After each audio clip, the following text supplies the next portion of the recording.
home improvement dreams a reality. So why wait? Contact Window World Lincoln today at 464-7313 or visit our website at windowworldlincoln.com. Window World Lincoln, where quality meets affordability. This is Lincoln's home for sports talk on the FM dial. Also online at theticketfm.com. On the internet. KNTK FM Firth, 93.7 The Ticket. If you or anyone you care about is facing a family legal matter, call Cordell and Cordell today at 1-855-GET-LEGAL or visit CordellCordell.com to schedule your consultation. There's a lot on the line in divorce. This is Joe Cordell of Cordell & Cordell, the largest family law firm in the country, with over 35 years of helping clients navigate divorce. But being big doesn't mean less personal or less local. Our attorneys live and work in your community, and as neighbors, they understand the challenges your families face. Divorce touches all areas of your life: your home, savings, retirement, and of course, kids. So when you find yourself facing divorce, you need a partner you can count on. Visit CordellCordell.com to schedule your consultation. If you or anyone you care about is facing divorce, contact Cordell and Cordell today. With over 100,000 clients served, we understand the challenges you're facing on a personal level. Call Cordell and Cordell today at 1-855-GET-LEGAL. That's 1-855-GET-LEGAL. 1221 N Street, Lincoln. Imagine starting your day with a computer glitch that leaves you feeling stuck, frustrated, and unable to get your work done. You have 1,000,001 things to get done today, and waiting for the tech issue to solve itself isn't one of them. It's time to let Hamilton handle the tech so you don't have to. We help businesses across the state spend more time on what they do best and less time frustrated with office technology. As the official business IT partner of the Huskers, we're focused on providing custom solutions that set you up for success now and in the future. Connect with us today at hamiltonisbusiness.com. From the chant of Husker Power to Allo Fiber powering your home and Husker Nation, Allo is the teammate you can trust. Whether you're streaming at home with Allo Internet, watching on the go with DirecTV through Allo, or checking stats and scores on Allo Mobile, Allo keeps you in the game. Bench the other guys and team up with the official internet, TV, and mobile partner of the Huskers. Go Gig Red. Visit allofiber.com/Husker Radio. This holiday season, give the gift of good taste with a gift card from Valentino's. During double discount days, double your discount from $5 to $10 free with a $50 gift card purchase. Valentino's handcrafted pizza has been a family favorite for generations, and our gift cards make the perfect holiday gift. And right now, during gift card double discount days, when you buy $50 in gift cards, get a $10 gift card free. Happy holidays from Valentino's. Are you tired of your usual barbershop experience? Stop into Scissors and Scotch today. I know what you're thinking. Drink during a haircut? Don't worry. First comes the precision cut from one of their experienced barbers, followed by your complimentary cocktail in their upscale lounge. Scissors and Scotch blends your old school barber feel with your favorite watering hole. And now you can earn $10 off by simply mentioning the ticket. And if you're an existing member, still mention the ticket for an exclusive offer. Offer valid at Lincoln location only. Scissors and Scotch, located just south of 30th and Yankee Hill, and online at lincoln.scissorscotch.com. Coming at you live from the heart of Lincoln, America. This is Old School, sponsored by the Mercado by Certified Piedmontese. Nebraska Football Hall of Famer Jay Foreman and Austin Orman. Old School with Foreman and Orman on 93.7 The Ticket and theticketfm.com.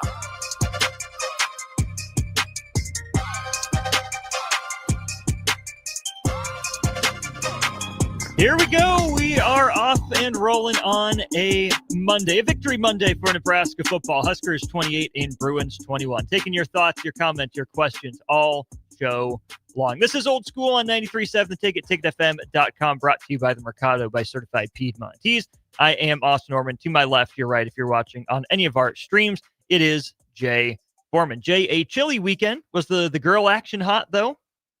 I just lit up the grill this afternoon. Woo! It was too cold yesterday. It was quite chilly. Yeah, it was chilly yesterday. So, but I did I do. You know what I do. It's the wind. It's not the temperature. Yeah. Always. Before we get started, today is Marine Corps' 250th birthday. Happy birthday, Marines. And tomorrow's Veterans Day. So I want to give a shout out to my man, DF, one of my good pals. And then obviously I have a lot of family members that served in a variety. You know, there was my Uncle Eric, colonel in the Navy, grandfathers and other uncles who served in the Army as well. So I was going to tip the hat to them. You're a split family, Navy and Army. Yeah. Well, here's what's funny is that the foreman side of we're all Army and I think a couple Marines, and I have an uncle, Bob. To this day, I still don't know what he does, which means he does probably. His name is redacted on some document somewhere. Listen, that brother be missing in action for years. Oof. And then he come back like, hey, how you What's doing? up? Yeah. So, and then on my mom's side, my uncle Eric, he's the one in the Navy. So big shout out to him. He's been holding tight, man. He for the shutdown.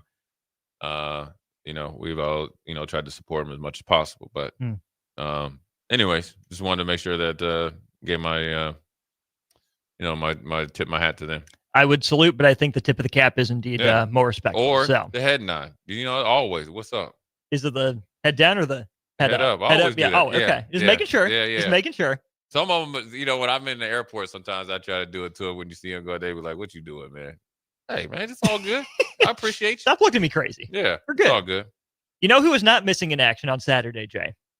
Who? Minnesota's second finest, Emmett Johnson. Big Ten Offensive Player of the Week, career high 232 yards from scrimmage, 129 on the ground, 103 through the air on just 3 receptions. First Husker in school history to go over 100 rushing and 100 receiving yards in the same game. First player in the Big Ten in at least 30 years to go more than 125 on the ground, more than 100 through the air, rushing touchdown and 2 receiving touchdowns. 14 tutties on the year for Emmett Johnson, most since Amir Abdullah in 2014. And he becomes Nebraska's first Offensive Player of the Week in the Big Ten since Anthony Grant in September of 2022. What a night for Emmett Johnson against UCLA.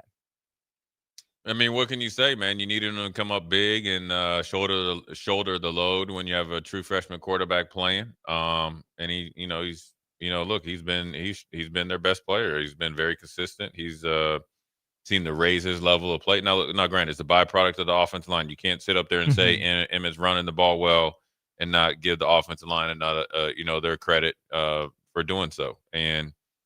But Emmett's, he's making guys miss. He's making timely plays. He's making big plays, and he's extending plays.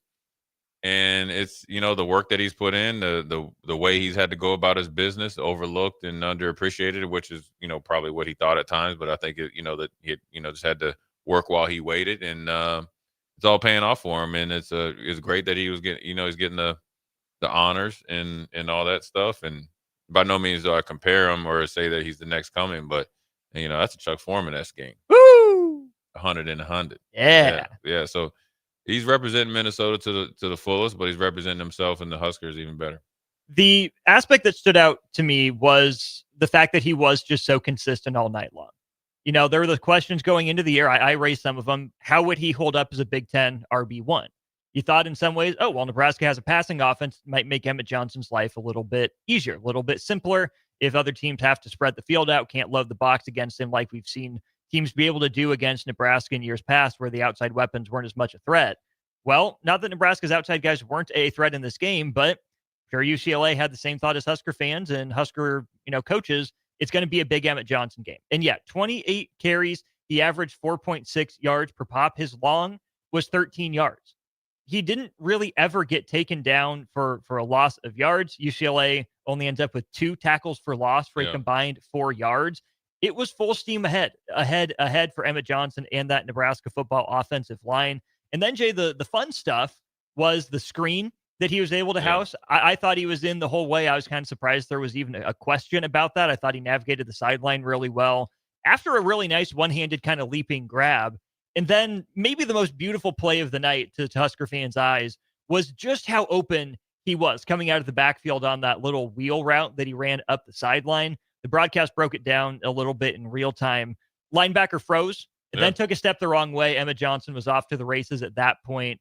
But man, for being maybe a simple, trust Emmett Johnson game plan, Nebraska did still find interesting, creative, and timely ways to get him the ball where he was best. Yeah, they were able to use all thirds of the field to keep the defense off, off balance, and that's what you have to do when you have a really good player. Look, if coordinator's job is to get his best players the ball in different situations so they're not stagnant. You see a lot of times this happens when you have a really good receiver and he doesn't get a lot of targets and he's only been stationary, so he's easy to find.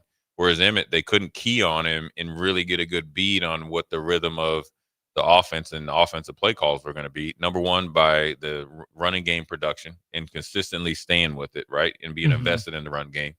And then number two, the byproduct of really leaning on Emmett was TJ Lateef was able to make some plays off schedule. I think there was one, it was 1st and 10. He avoided a pass rush. He got 7 yards on the scramble, 2nd and 3, and you're way ahead of the change. Then you can get back to what you want to do most, and that's try to run Emmett.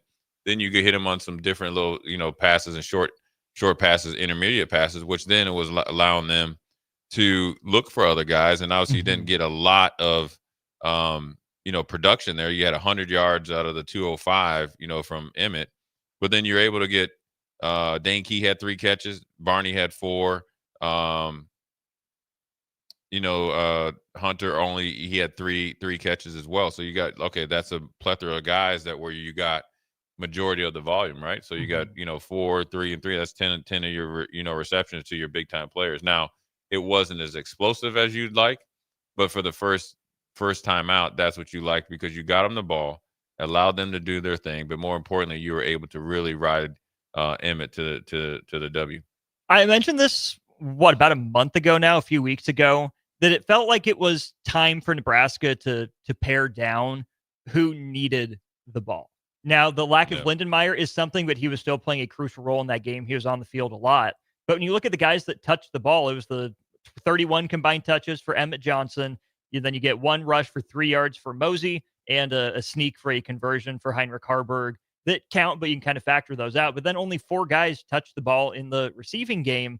We know that Dana Holgerson likes balance and spreading it around, but Jay, I think that Nebraska simplified things in the best way. They got their best players open, especially in crunch time. This is an Emmett Johnson thing. This is a TJ Lateef thing here. That final drive for Nebraska, where they have a chance to ice the game in like 4.5, 5-minute drill, they did it. Yeah. And there was never really a doubt. Sometimes we've seen Nebraska with a chance to put a game away, or all they need to do is get down to field goal range and they'll be fine. But Nebraska goes, run that gets stuffed, run that gets stuffed. Well, crap, now we have to throw because we're behind the sticks, and the first down goes a long way, so we got to find a way to get there. And then it's incomplete. The other team gets a chance to drive down and kick a game-tying or worse sort of field goal. That was maybe the smoothest, cleanest, most consistent, and most well-balanced 5-minute-ish drill operation we've seen out of Nebraska in a long time. A heavy dose of Emmett, but they also found ways to get Key and Hunter the ball, I believe, on that last drive. And there was really never a doubt in my mind, after Nebraska picked up that first down on that series, all they needed was 2 more. They were able to run out the clock. I was impressed for the first start, for TJ Lateef at just how well Nebraska executed in that last drive of the game. Yeah. Obviously didn't need to go get points, and they didn't. But Nebraska did everything you could have asked of them, getting those 3 first downs and not even letting UCLA sniff the ball. Yeah, and that's what you want. You want to be able to bleed the clock down in a variety of ways, and it makes it even better when you have a true freshman, getting his first start this late in the season, and really is most realistic playing time. I mean, if you want to count Akron and Houston Christian, so be it. But I'm talking about this level, right? Obviously UCLA is a significant step up, from those 2 teams, and then obviously doing it on the road, trying to get your first victory. Because I think one of the things you think about as a young player is the finish line. Like, oh, what's it going to feel like getting my first win? And there's 4 or 5 minutes left. And so he was able to execute. They were able to get it to the guys that they trust most with the ability to play pitch and catch. And so you got to tip your hat to him as well. It was a big task for him. I mean, Dylan's been the starter the last 2 years. You hadn't played that much. You are a true freshman. It's not like you're a redshirt freshman and kind of been through the grind, and so you're just learning everything. And depending on who you talk to, then people felt like maybe you were a little nervous last week. Well, here you are playing in front of friends and family, because he's from California, the area, and you're on national TV, and you have the deck stacked against you because across the field is Nico, who's playing at an extraordinary level. So now you got to try to match that. But Mhm. the moment, I mean, I don't know him that well, obviously. I've only met him a couple times. He's a cool customer, man. Mhm. He's got a good head on his shoulders. And, he's got a ton of talent and he showcased it. Now it's another big step. It's a huge step for him. It's, you completed the mission and winning that game. There's still a lot to get better at, right? I'm Mhm. sure he'd say so. And then now you have to deal with what's been probably the rat poison around here is dealing with success on a not off week and getting hyper focused because going into Happy Valley is going to be significantly different than going into the Rose Bowl at Pasadena with 45,000 maybe people, right? Mhm. That's probably like the student section Right. in Happy Valley. It sure is. The other thing I will point out about the Nebraska offense before we get to our Starter Human Jewelers text line, Nebraska, gets 3 real possessions there in the first half, scores on all 3 of them, then has the kneel down to end it. Nebraska gets the ball and scores out of the locker room. The third quarter has not been great to Nebraska, but they played UCLA to essentially a draw, I believe it was, in the quarter at 7-7. Yeah. But then, Jay, even the next 2 drives for Nebraska, the Huskers don't get any points, but they take, well, that'd be cumulatively 9 minutes and 41 seconds off the clock in the third quarter. Thank you. 16 plays, 55 yards. And what's that called? That's called winning football. Winning football. Yeah. Because what happens then is after those 2 punts, UCLA starts at its own 22, and then at the Nebraska, what was that? Right in the where it would be? Inside the 20, at the very inside the 10 for Nebraska. Well, the 4, sorry, the Nebraska 4, because they go 12 plays, 96 yards. That's something I talked about on the show as well. Even when you're not going to score, can you flip the field? Yeah. Nebraska found a way to do that on the 2, drives that it didn't score on, where it had a chance that, hey, this would really help put the game away. Obviously, points would always be nice, but even when the drive stalled out, Nebraska had done enough to make UCLA earn its points. You at least tip your cap to UCLA for going the length of the field, and we'll certainly get to the defense.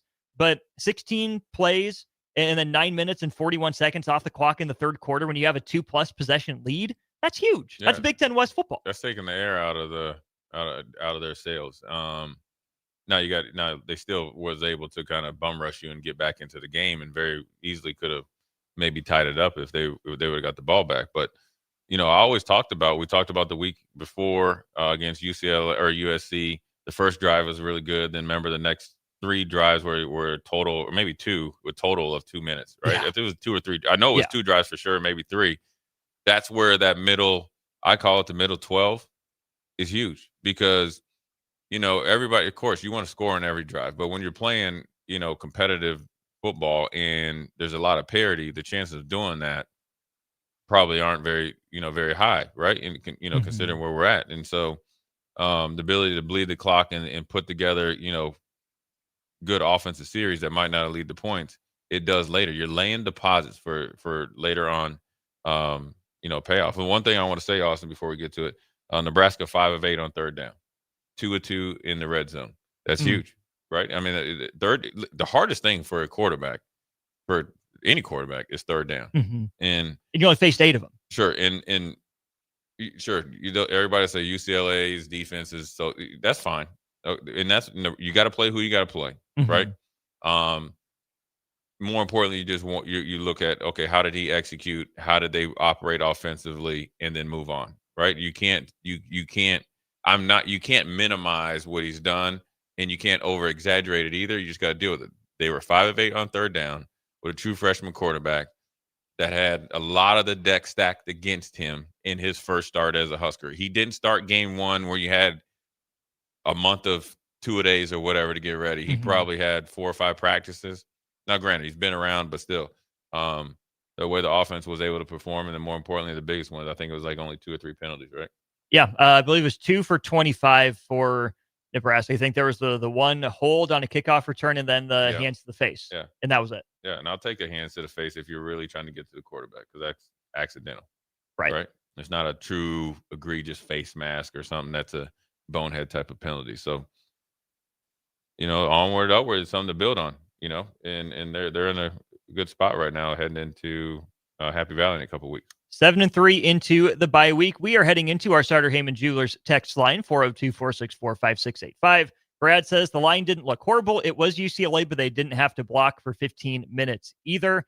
Jay, I think that, again, you said you play who you play, but Nebraska's receivers got open. They weren't asked to do too much. There weren't a bunch of 50-50 balls thrown up there, trusting the arm. I really liked how Nebraska, when it decided to throw, I mean, you start your quarterback off 13 for 13, and then maybe a slight misfire with a little bit of a drop for Nelson, and then another late incompletion from there. But if you're 13 for your first 13, some of that's a function of, yeah, there's a little moxie to this kid, but also I thought Nebraska did a good job of putting TJ Lateef in really good position to make the type of throws he was comfortable with. Yeah, I mean, that's what they're supposed to do. I think you got to give credit to Coach, Dana, that he curtailed the game plan to the situation and TJ's, skill set that put you in the best position to win. And, he went out and executed. And so that's exactly what you want. I mean, I understand what you're saying, Brad, that line didn't look horrible. Okay, well, like it's always, and it's not against Brad, but it does baffle me though, right? And like I said, it's when you think about this, the easiest group to always say they didn't play good is the O-line, because this is like a decade long, right? Long ago. Maybe even before that. I can't even remember when somebody. Well, Nebraska's had 4 offensive line draft picks since like 2015. I think Nick but mentioned it just that and the O-line in general. We had the a whole bunch of offsides and stuff like that when Frost was here, and they played pretty consistent last year. Nobody ever gave credit for it. Okay, the Minnesota game was an eyesore offensively, period. Maybe the offense line or not. And that game was so bad, it's still getting brought up unprompted by Matt Rule at press conferences. Sure, because you forgive yourself, but you never want to forget it. Yeah. And that was probably more controllable things. That was controllable. That really was. That's why that it sucks so bad. Because if you're going against Ohio State and they lit you up like that, all right. Well, you got Sonny Styles and all. They got 4 Arvell Reese. Let's not sleep on his name right now. Right, all of them. Right, all them dudes. Every single one of them. Even the dudes on the bench eating hot dogs. They but they blocked well enough. Now, USC is probably not the most disciplined defense. They're probably not the best defense you're going to play. It's obviously a big step up next week when you play Penn State. But they beat Penn State. Right. And did Penn State just shoot the load against Indiana? Shoot the clip? Is that it? Yeah, they emptied the clip. Yeah. I like that. I like that analogy, though.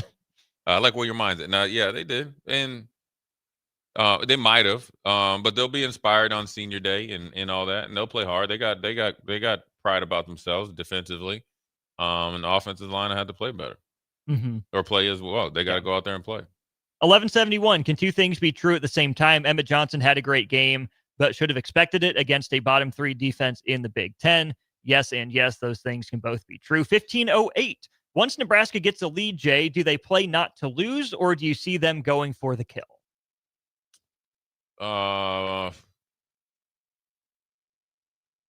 don't know if they played not to lose. I think when when Nebraska was 3-9, the best team, I think they were playing not to lose. I think they're playing to win. I don't know if they're playing to put the dagger in the heart, but they'll take some shots. They'll get some big chunk plays. When they had to come back against Maryland, they weren't sitting out there and just trying to dink and dunk. They were being aggressive. Now some of it was off schedule. I think the playing not to lose is slowly but surely getting out of the program. I think it's still a major adjustment how to play at the championship type of level, because you have to think differently. You have to operate differently. You have to sacrifice differently. Your whole approach to the game is, to be honest with you, I got a job to do. I mean, that's really what you know what I'm saying? Yeah. This isn't about you. This is for me. Yeah, and this is about us. Yeah. Period. And that's where you're kind of seeing some steps that way.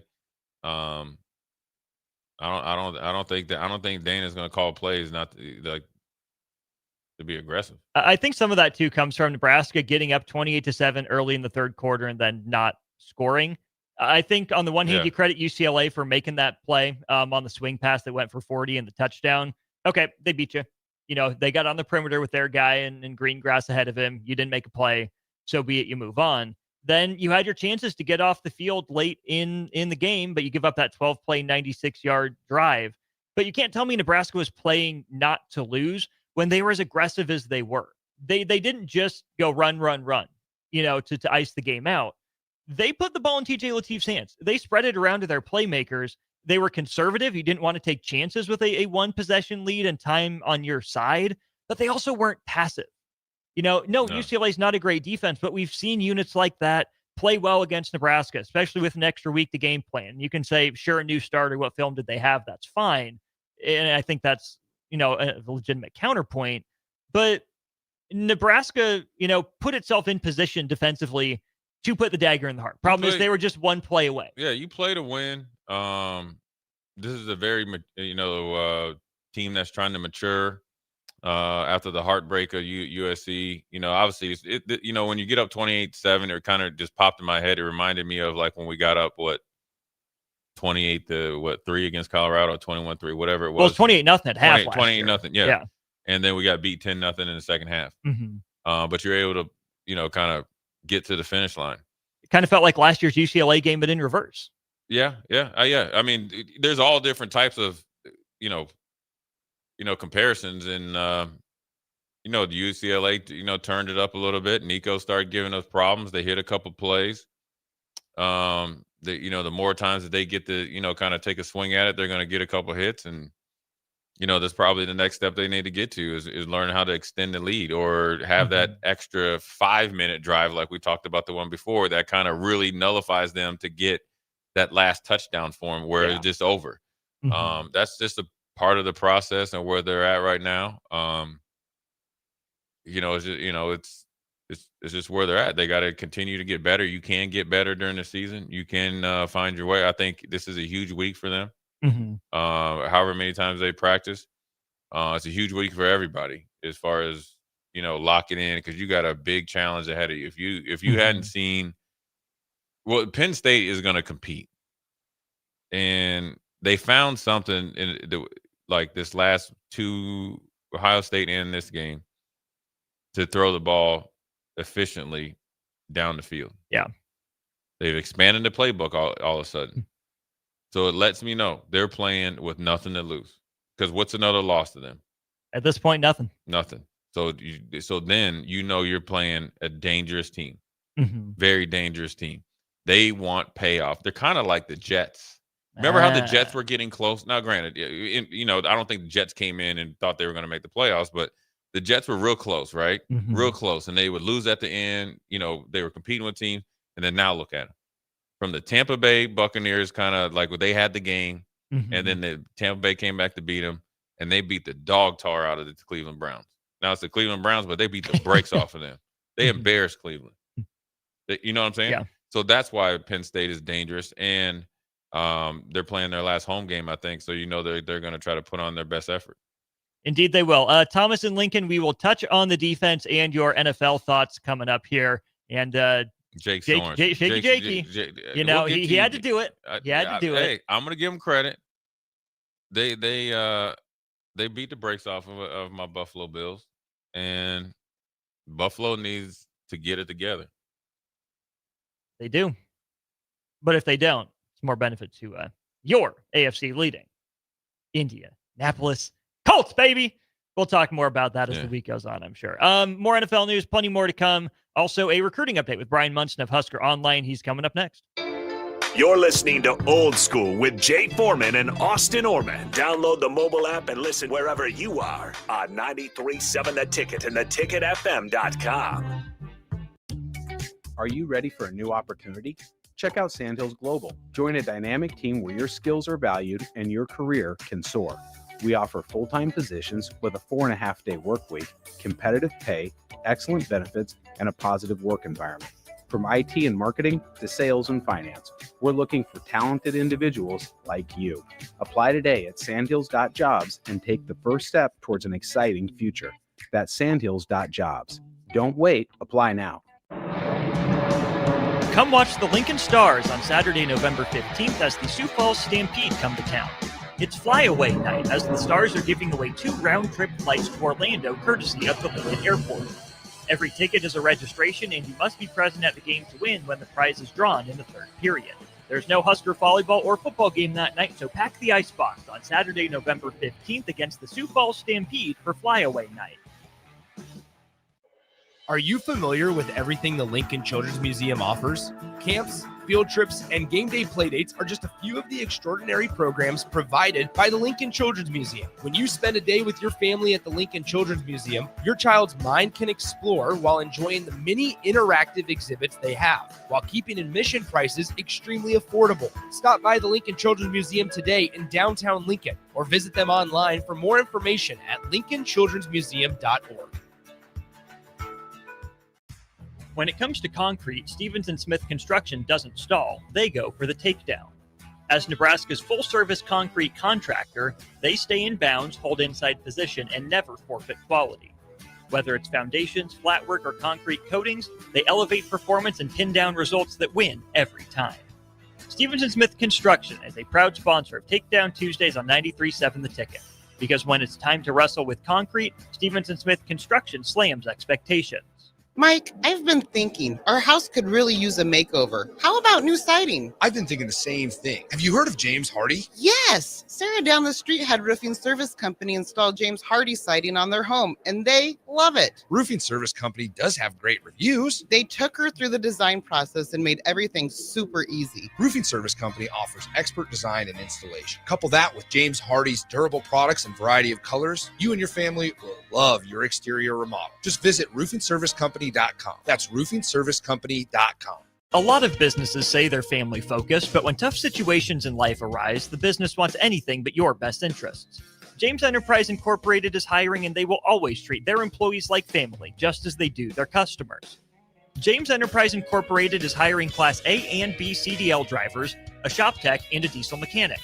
If you're looking for a career with a company that goes above and beyond to value you and your family, apply today at jamesenterpriseinc.com or call 402-432-6740. Shopping for new flooring is different today. Getting your questions answered, making the right selection, getting the best value, and installed quickly and professionally. Visit ostreetcarpet.com or shop our store. We'll answer all your questions and help you make the right choice. You'll be enjoying your new floor in just days for less than you'd pay elsewhere. Carpet, vinyl, wood, laminate, tile, and area rugs. We've got it all. O Street Carpet. 1732 O Street. Family owned and operated. Always the best value. Imagine starting your day with a computer glitch that leaves you feeling stuck, frustrated, and unable to get your work done. You have 1,000,001 things to get done today, and waiting for the tech issue to solve itself isn't one of them. It's time to let Hamilton handle the tech so you don't have to. We help businesses across the state spend more time on what they do best and less time frustrated with office technology. As the official business IT partner of the Huskers, we're focused on providing custom solutions that set you up for success now and in the future. Connect with us today at hamiltonisbusiness.com. Back to Old School with Foreman and Orman on 93.7 The Ticket and theticketfm.com. We're back. It's Old School 93.7 The Ticket, ticketfm.com. We're headed to our Allo Fiber VIP line where we're joined by Brian Munson of Husker Online. Brian, a happy Monday to you and yours. Buffalo Bills game aside, how was your weekend? It was good, man. It was good. Well, I think it was just a little charity. They're a little charitable for this time of year, so give those Dolphins their second win in 11 games against Josh, so that's all right.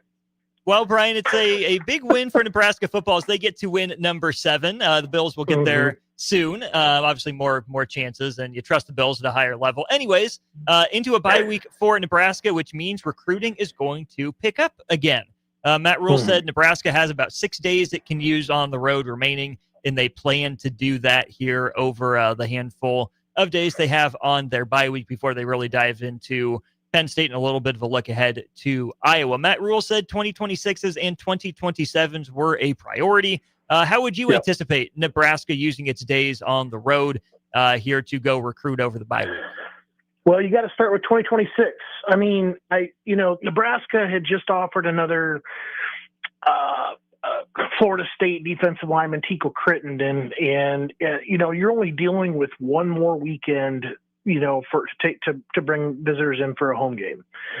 So it's a very important, and it's not a convenient weekend. I mean, you're going to 11 o'clock start on Friday. You're going to ask people to go ahead and travel out on Thanksgiving to probably get out a little bit earlier so they could get there in time.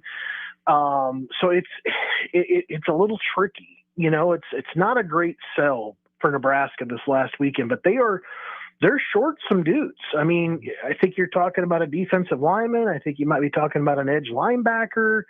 I think you're talking about maybe like a high school safety that you're still looking for. You might still be looking for a high school wide receiver.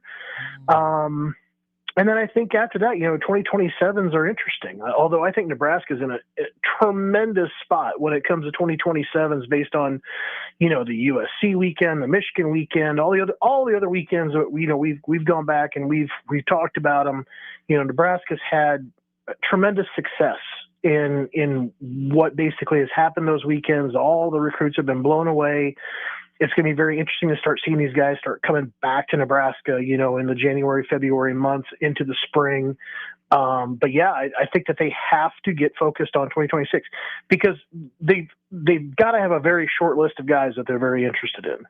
And those are going to be the guys they're going to go out there and see first. And they're going to try to fill up, maybe a couple more visitors into the last weekend of the month of November. And that's going to be it's becoming an ever more increasingly important weekend for those 2026 guys, just because you could see Nebraska potentially taking 2 or 3 more high school guys if they could get them. Because Nebraska sits at not quite a dozen right now. Is that right in 26, Brian?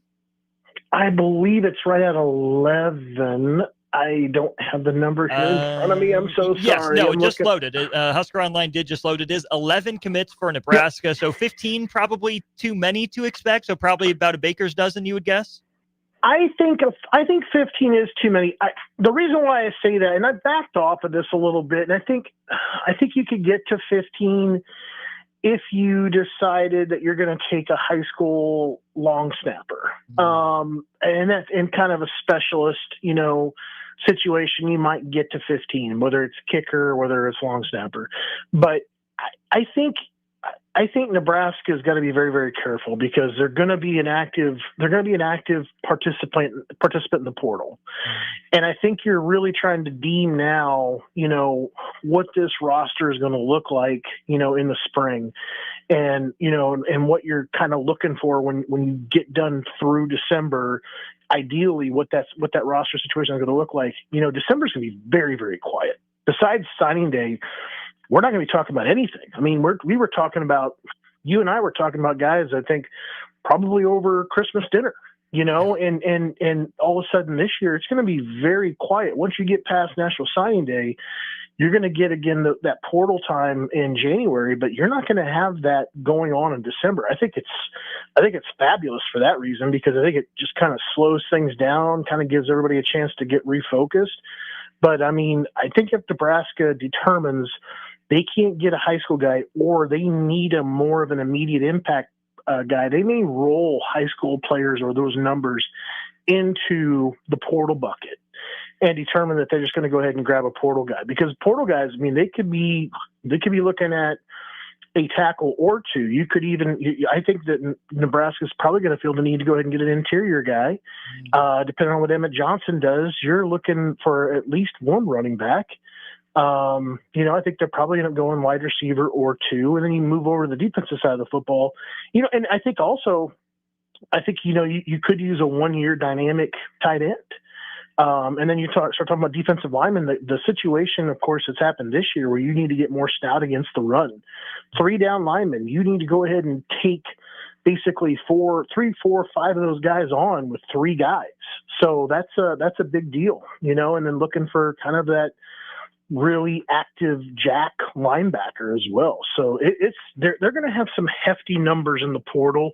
They could go ahead and slide some guys over if they need to from the high school class over to the portal as well if they don't find the right guys they want.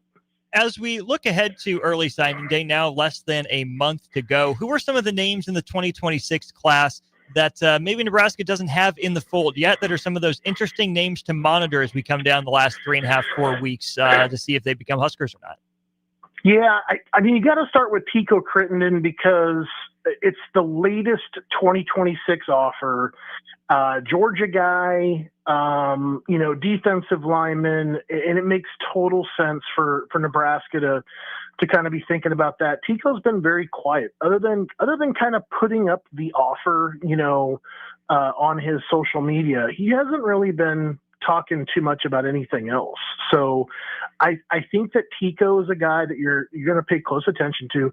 I think Damod Lewis, who's a guy that took an official visit to Nebraska for the USC game, he's another one I would keep a close eye on. He's an edge linebacker. Obviously, I think Nebraska is in play for that. And then it kind of becomes a little bit about we don't know what we don't know yet. I think that they had kind of, they kind of focused on Josiah Teasley as a big wide receiver. I think that has fallen apart. You just hosted Amari Saab, who is kind of a slot receiver, who's the older brother to Xavier Saab, who is a 5-star 2027 guy. So it doesn't really match, I think, what Nebraska might be looking for in the room. So I think there's a lot of unknowns here when it comes to other players potentially that they could be reaching out to in the coming days and see who on the other side of this gets an offer and decides to go ahead and take a visit the day after Thanksgiving. Austin Norman here, Brian Munson of Husker Online with us on our Allo Fiber VIP line. Allo Fiber is where they understand the importance of exceptional service with local heart. Brian, let's talk a little bit about the game that we just saw, Nebraska and UCLA, specifically TJ Lateef, who lived up to his, 4-ish star billing in his first start. Normal caveats of, did Nebraska simplify? Well, he made it super simple for him, aside. Just how prepared did you think TJ Lateef was going to be when he came to Nebraska? And what from his recruiting profile do you think really shined through as he leads the Huskers to a win in his first start? Well, I mean, he drew a lot of comparisons to Stroud, out of high school. I mean, he's from the same area, played in the same league, looks similar to him in his ball skills, throws a good ball, has nice mobility, bigger guy, to kind of go on top of it all. Elite 11 quarterback in high school. So, I mean, he has all the credentials, right? And he ends up getting to Nebraska, semester early, and has a chance to kind of learn the system. He's able to kind of, buddy up with Dylan and kind of learn some things. He's part of a very tight group of players that, that those guys kind of were all interrelated, when it comes to recruiting. Like Cortez Mills was part of that group. So you can kind of see, how those guys would probably be kind of making sure they're building some chemistry, staying, talking a whole lot off the field and on it. But I think that as obviously going out to the Rose Bowl to play against UCLA is pretty far away from Houston Christian and Akron. It's that those are UCLA is pretty much the moon, obviously to those kinds of comparisons. But TJ, you can you can get yourself a game plan in very short order with him because of his skill set. He throws a really nice ball. He has tremendous mobility. I think that you go ahead and just you kind of just get him into the flow. I think you get great pressure off of him because of Emmett Johnson. And I think the one part, and maybe not a lot of people are talking about it, or maybe I just haven't heard it, is, where Nebraska lacks confidence or maybe even an ability to kind of protect Dylan as a pocket passer. When you throw in mobility, you can cover up a lot of things. And I think that really goes a long way when it comes to that X factor of mobility as a college quarterback. I think if you can just, you don't necessarily have to be even as quick as TJ is. And TJ is incredibly quick, but I mean, just the ability to kind of tuck it and run it at the right times, as opposed, just a guy that can go out there and Tommy Frazier it or crouch it all the time. All you got to do is just be smart enough to know when's the time to go ahead and get it done, and have a couple of designed kind of quarterback runs in there to kind of keep the defense honest. So I think Coach Holgerson and Nebraska did a great job getting TJ, obviously, based on how his percentage was incredible and how he got everybody else involved. And I think it helped everybody around. I mean, Emmett had a great night as a result of it as well. So, yeah, I think they did a fabulous job. I think the competition stiffens up some, obviously going out to Happy Valley here in 2 weeks and then getting Iowa to come to Lincoln. So it'll be very interesting to kind of see maybe when the elements kind of come more into play as you go out there to Pennsylvania, or you got to play in a very cold game potentially the day after Thanksgiving in Lincoln. TJ Lateef certainly didn't lack for confidence on the road. Another guy that doesn't lack for confidence, at least looking at his Twitter feed, Brian, Nebraska commit Tay Ellis, a guy that I don't feel bad for not asking you about last week, given that he committed about 8 hours after we were off the air, just before midnight. He's from Crowley down in Texas, your general neck of the woods. Let's start with him as a player. 4 borderline 5-star guy in Antavius Ellis. What did Nebraska like about him? He's got decent size. He's a 6-foot guy. He's not a take the top off of the defense necessarily, but what you really have to love when you watch him is, gosh, he is so great on his get off. He is so quick off the football, and that is really where him as a technician, as far as running routes and just being technical as a wide receiver. You got to give him a lot of credit because he's not a 4-3 guy. He's not a 4-4 guy, but he can create separation. But it's all about the things like that he does technically when it comes to get off, when it comes to his route running ability. He can create some separation there, but it's not because he's a 10-3 guy.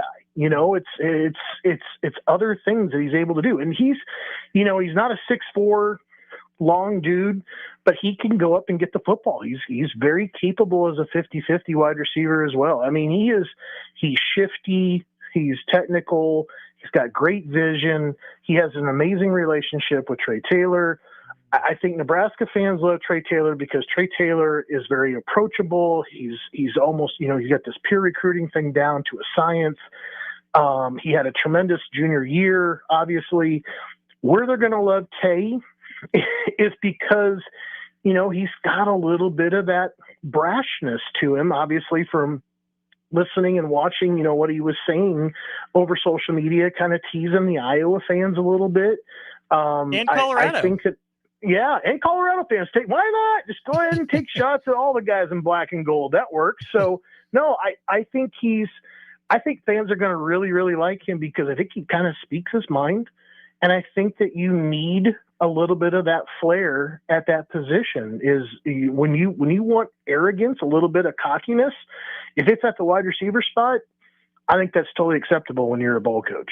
The on-field comp that I had come to mind as you were describing him kind of sounds like Stanley Morgan Jr. Is that fair? Yeah. That's a pretty fair. I mean, and Stanley's wasn't really a burner guy. I mean, but he could, if you got an arm free, he could catch the football, and he could get around guys. And he was a technical dude, and that's going to get you far. I mean, got Stanley to the league, got him 1,000 receiving yards. I mean, you can do all the things. It's just, you're not going to do it with, burning rubber and smoke flying off behind you as you're going down the field. You're going to get that separation. It's just going to be a little bit different. Yes, but that's a great comparison.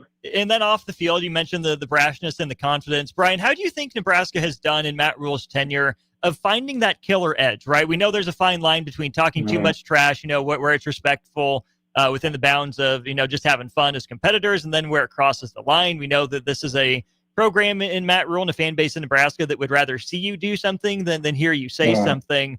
But do you think Nebraska has come, any sort of way in finding that sort of killer edge where it can, walk the walk and talk the talk simultaneously?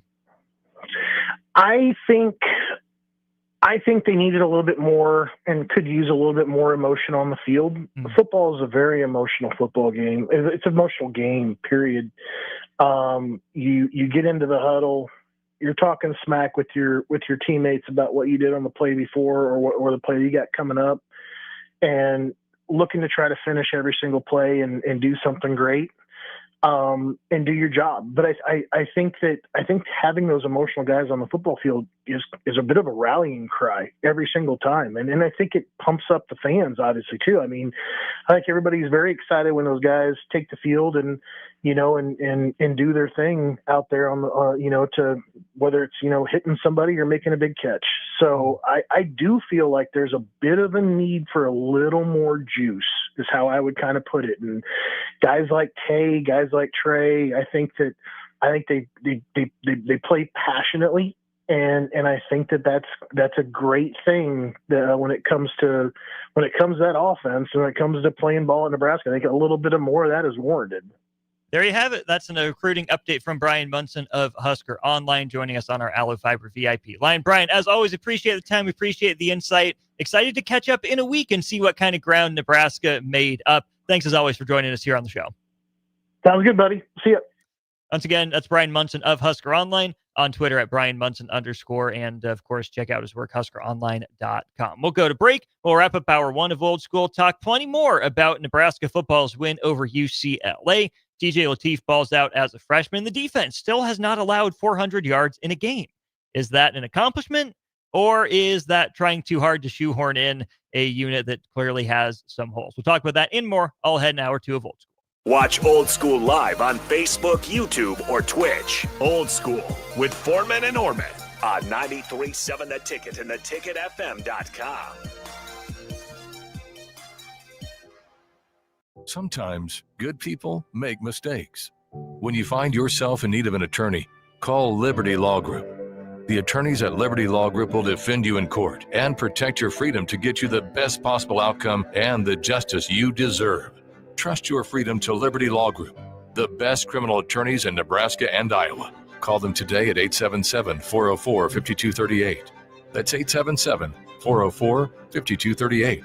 Or check them out online at libertylawgroup.com. If you or anyone you care about is facing a family legal matter, call Cordell and Cordell today at 1-855-GET-LEGAL or visit CordellCordell.com to schedule your consultation. There's a lot on the line in divorce. This is Joe Cordell of Cordell & Cordell, the largest family law firm in the country, with over 35 years of helping clients navigate divorce. But being big doesn't mean less personal or less local. Our attorneys live and work in your community, and as neighbors, they understand the challenges your families face. Divorce touches all areas of your life: your home, savings, retirement, and of course, kids. So when you find yourself facing divorce, you need a partner you can count on. Visit CordellCordell.com to schedule your consultation. If you or anyone you care about is facing divorce, contact Cordell and Cordell today. With over 100,000 clients served, we understand the challenges you're facing on a personal level. Call Cordell and Cordell today at 1-855-GET-LEGAL. That's 1-855-GET-LEGAL. 1221 N Street, Lincoln. 93.7 The Ticket, Fox, KFXL weather. Brought to you by Bryant Air Conditioning, Heating, Electrical, and Plumbing. Your Lincoln forecast for today, we'll see mainly sunny skies and light wind. Afternoon high around 40. Tonight, increasing cloud cover, be breezy, low around 30. And tomorrow, we'll see decreasing clouds throughout the day, a light breeze, and afternoon high near 68. I'm meteorologist Kyle Plecker for 93.7 The Ticket and theticketfm.com. Anderson Ford in Lincoln has 2 convenient locations, which means 2 times the customer service, 2 times the inventory, and 2 times the ability to get you in the car of your dreams. Whether you visit us on the north side or the south side, you'll find more selection and a team that's always on your side. When you're looking for a better way to buy your next Ford, visit Anderson Ford in Lincoln, where exceptional service meets unbeatable selection. This holiday season, give the gift of good taste with a gift card from Valentino's. During double discount days, double your discount from $5 to $10 free with a $50 gift card purchase.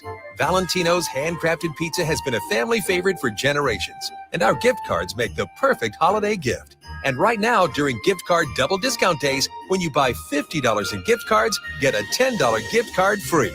Happy holidays from Valentino's. It's the best time of the year to order a new John Deere self-propelled windrower from Landmark Implement during the Early Order Program. Hay harvest is a race against time. Order a new John Deere self-propelled windrower to harvest your hay quickly and efficiently while promoting quick dry down for quality hay.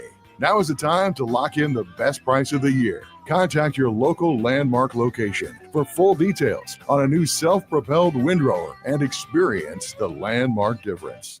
Fall is here, and so are cooler temps, darker evenings, and slick roads. Is your vehicle ready for the change in seasons? At A1 Automotive, we've got you covered. From tire checks, brake inspections, batteries, and heater systems, we make sure your car is road ready for the Nebraska winters ahead.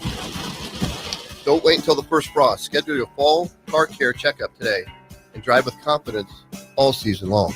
A1 Automotive, always honest answers. MWR is dedicated to building attractive, affordable steel buildings that exceed your expectations. From commercial to residential to agriculture storage, steel buildings are cost-effective, attractive, and versatile. Plus, they're a lasting investment and an ideal choice. MWR uses Sentinel Building Systems out of Albion and can service you all over the state and region. If you have interest in a steel building, post-frame building, or fencing, give MWR a call today at 402-980-5273 or go to mwrbuildingandfence.com. For remote starters, audio upgrades, and more, there's only one place to go. Auto Sounds of Lincoln at 48th and O. Back to Old School with Foreman and Orman on 93.7 The Ticket and theticketfm.com.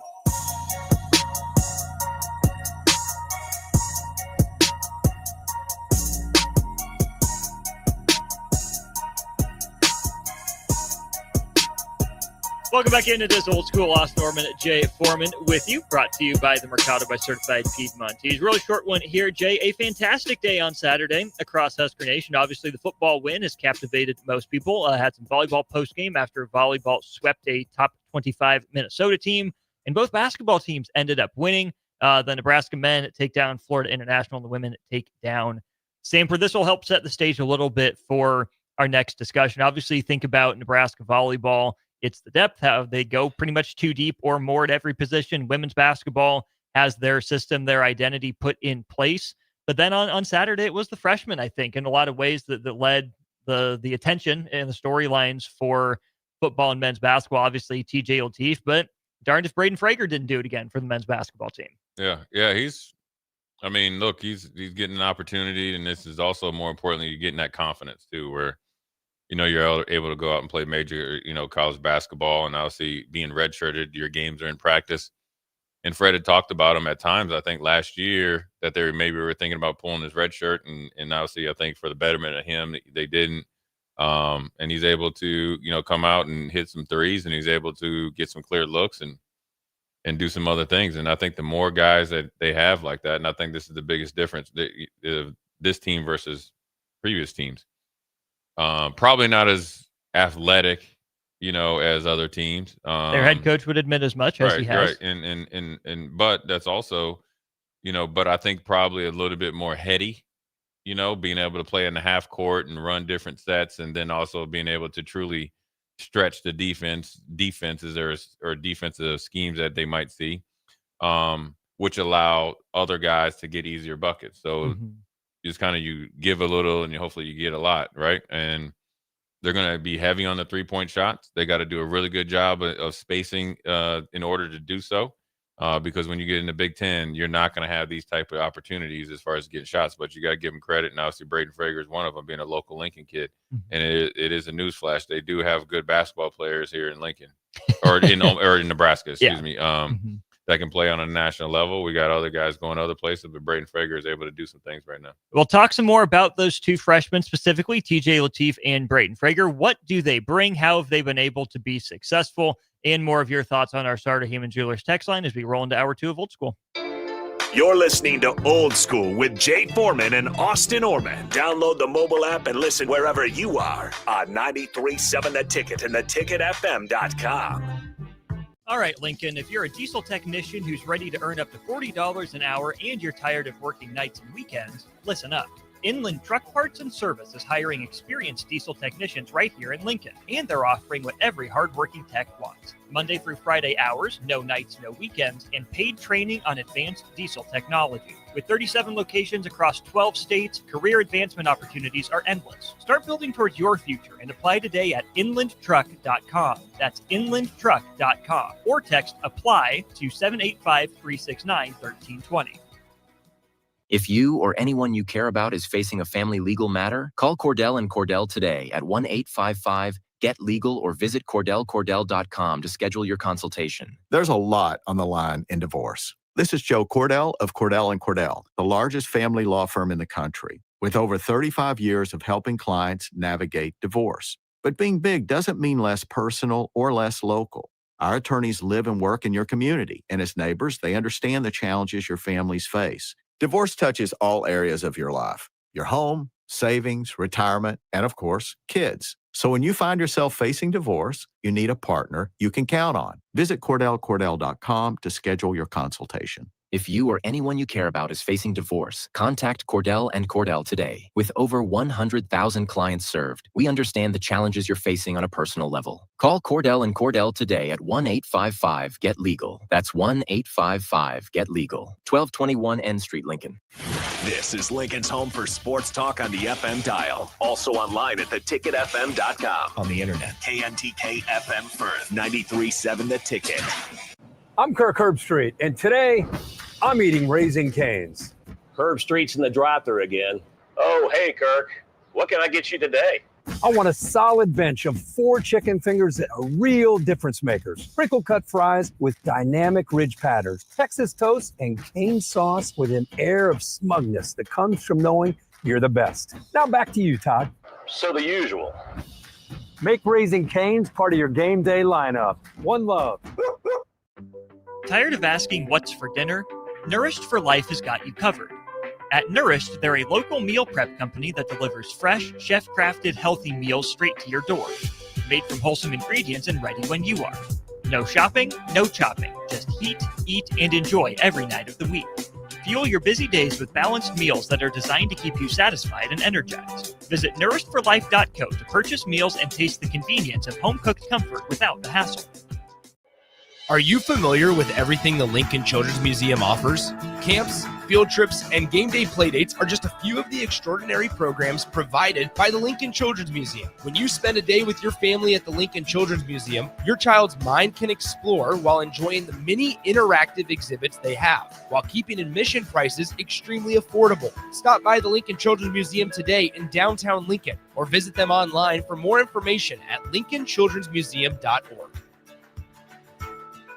Here at Aspen Builders, our company is building more homes today than I thought we would ever build. Bob Benish is the founder and president of Aspen Builders, online at aspenbuildersinc.com. You know, I am just shocked at how strong our market is here in Lincoln and at Aspen Builders. We're probably helping people right now more than ever get into a new home. We've been able to find pieces of ground we can develop affordably and keep our lot prices down a little bit. I think with our volume discounts and our office staff, 35 years of experience, we figure out a plan that's going to work great for you. We make it perfect. We make it fit your price range. All of this is part of the reason we're so busy. Make your dream home a reality and call Aspen Builders at 423-6811. Online at aspenbuildersinc.com. Your home is waiting at Aspen Builders. Rosie's Sports Bar and Grill, open for lunch and dinner at 1501 Center Park Road, just south of 14th and Highway 2. Coming at you live from the heart of Lincoln, America. This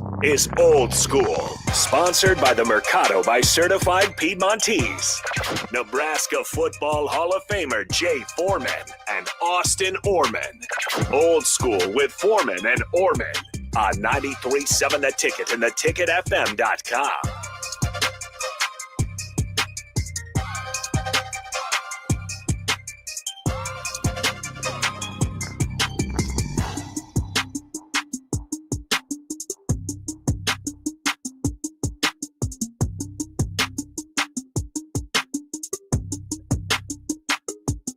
Here we go. Hour 2 of Old School 93.7 The Ticket, ticketfm.com. Austin Norman and Jay Foreman, powered as always, Jay, by The Mercado, certified Piedmontese, special ingredients of Butcher Shop, 84th and Havelock, 30th and Yankee Hill, 85th and Laundromat, and 168th and Maple up there in the O.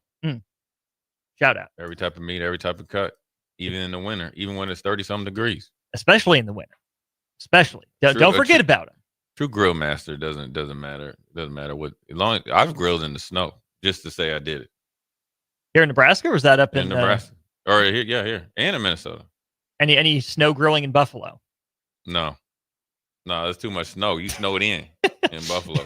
That's what. If I had Uber Eats in Buffalo, I'd have probably, definitely platinum status at like Buffalo Wild Wings or something.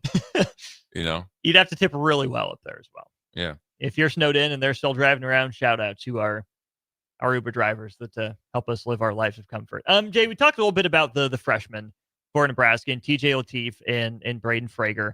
Let's go ahead and start a little bit here on TJ Lateef. Obviously, very in control performance, 13 for his first 13. Big Ten co-freshman of the week, along with a Wisconsin linebacker who helped key their upset win over Washington there at Camp Randall. And then you think about other guys on the football team that have really stepped up, whether it's their freshman year or their redshirt freshman year. Wasn't at Nebraska, but Williams-Nwaneri, redshirts at Missouri. He comes to Nebraska, has played a pretty big role on the defensive line. You think about Ja'Cory Barney Jr. last year, kind of, have the debut that he did.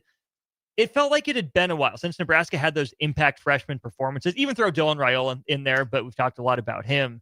When you look at Nebraska football specifically in those guys, what is it about Nebraska these last couple of years that has helped those freshmen be more successful than maybe guys in the last handful of years before them?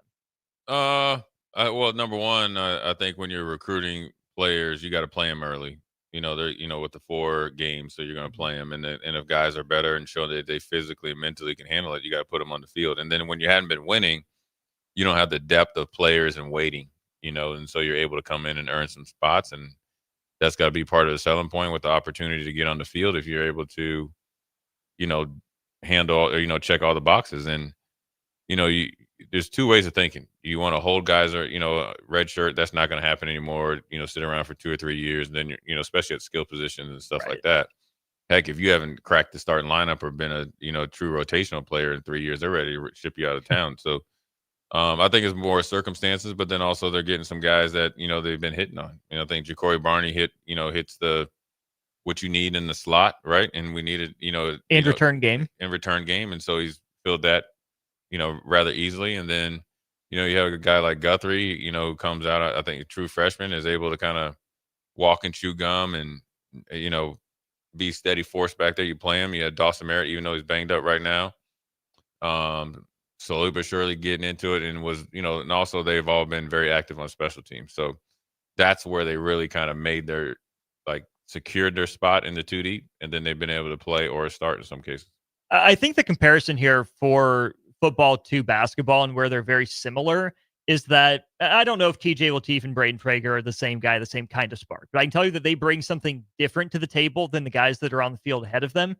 TJ Lateef is mobility, right? And I think he's got that. Not that Dylan, we've talked about this a little bit, seems pretty calm, cool, collected under pressure, but it's a different type than, the California cool that TJ Lateef brings. Not in a lackadaisical, way too laid back, no sense of urgency way, but in the moment's not going to be too big for me sort of way. And Braden Frager brings a similar sort of athletic punch, to that lineup that Fred Hoiberg has talked about. But I think more importantly than whatever it is, their physical gifts are that separate them and make them unique, which clearly make them the players they are. Jay, it's undeniable how much better the infrastructure is around both those guys, putting them in a position to succeed, right? You think about the physical gifts that Adrian Martinez had, or Dylan Raiola showed last year, right? Or, Wandale Robinson, anyone like that. Those were Nebraska's players on offense. You had to talk yourself into other guys, not, we're actually seeing Nebraska be settled at this position. It's, well, if this happens, if that happens. Same thing for basketball. Think about getting the first 5-star in program history in Bryce McGowens, who ends up going in the second round of the NBA draft. That's a guy that Nebraska put a lot on as a freshman. And, the next year, that infrastructure is built. Or toward the end of that year, the infrastructure is really built into the year that they ended up having. But Bryce McGowan's, maybe one of the more talented players to set foot on the campus at Nebraska, couldn't do it all himself. I think the blessing for TJ Lateef, the blessing for Braden Frager, is that they don't have to be the guy that feels like the weight of the world is on their shoulders. And I think that's a huge credit to both staffs, football and basketball, to getting to the point where, they have those older veterans in place that can really help support the young guys when their number is called. Yeah, I mean, they've been trying to build some stuff, and I felt like, when Matt came in, had a good foundation. I think the locker room was relatively really good.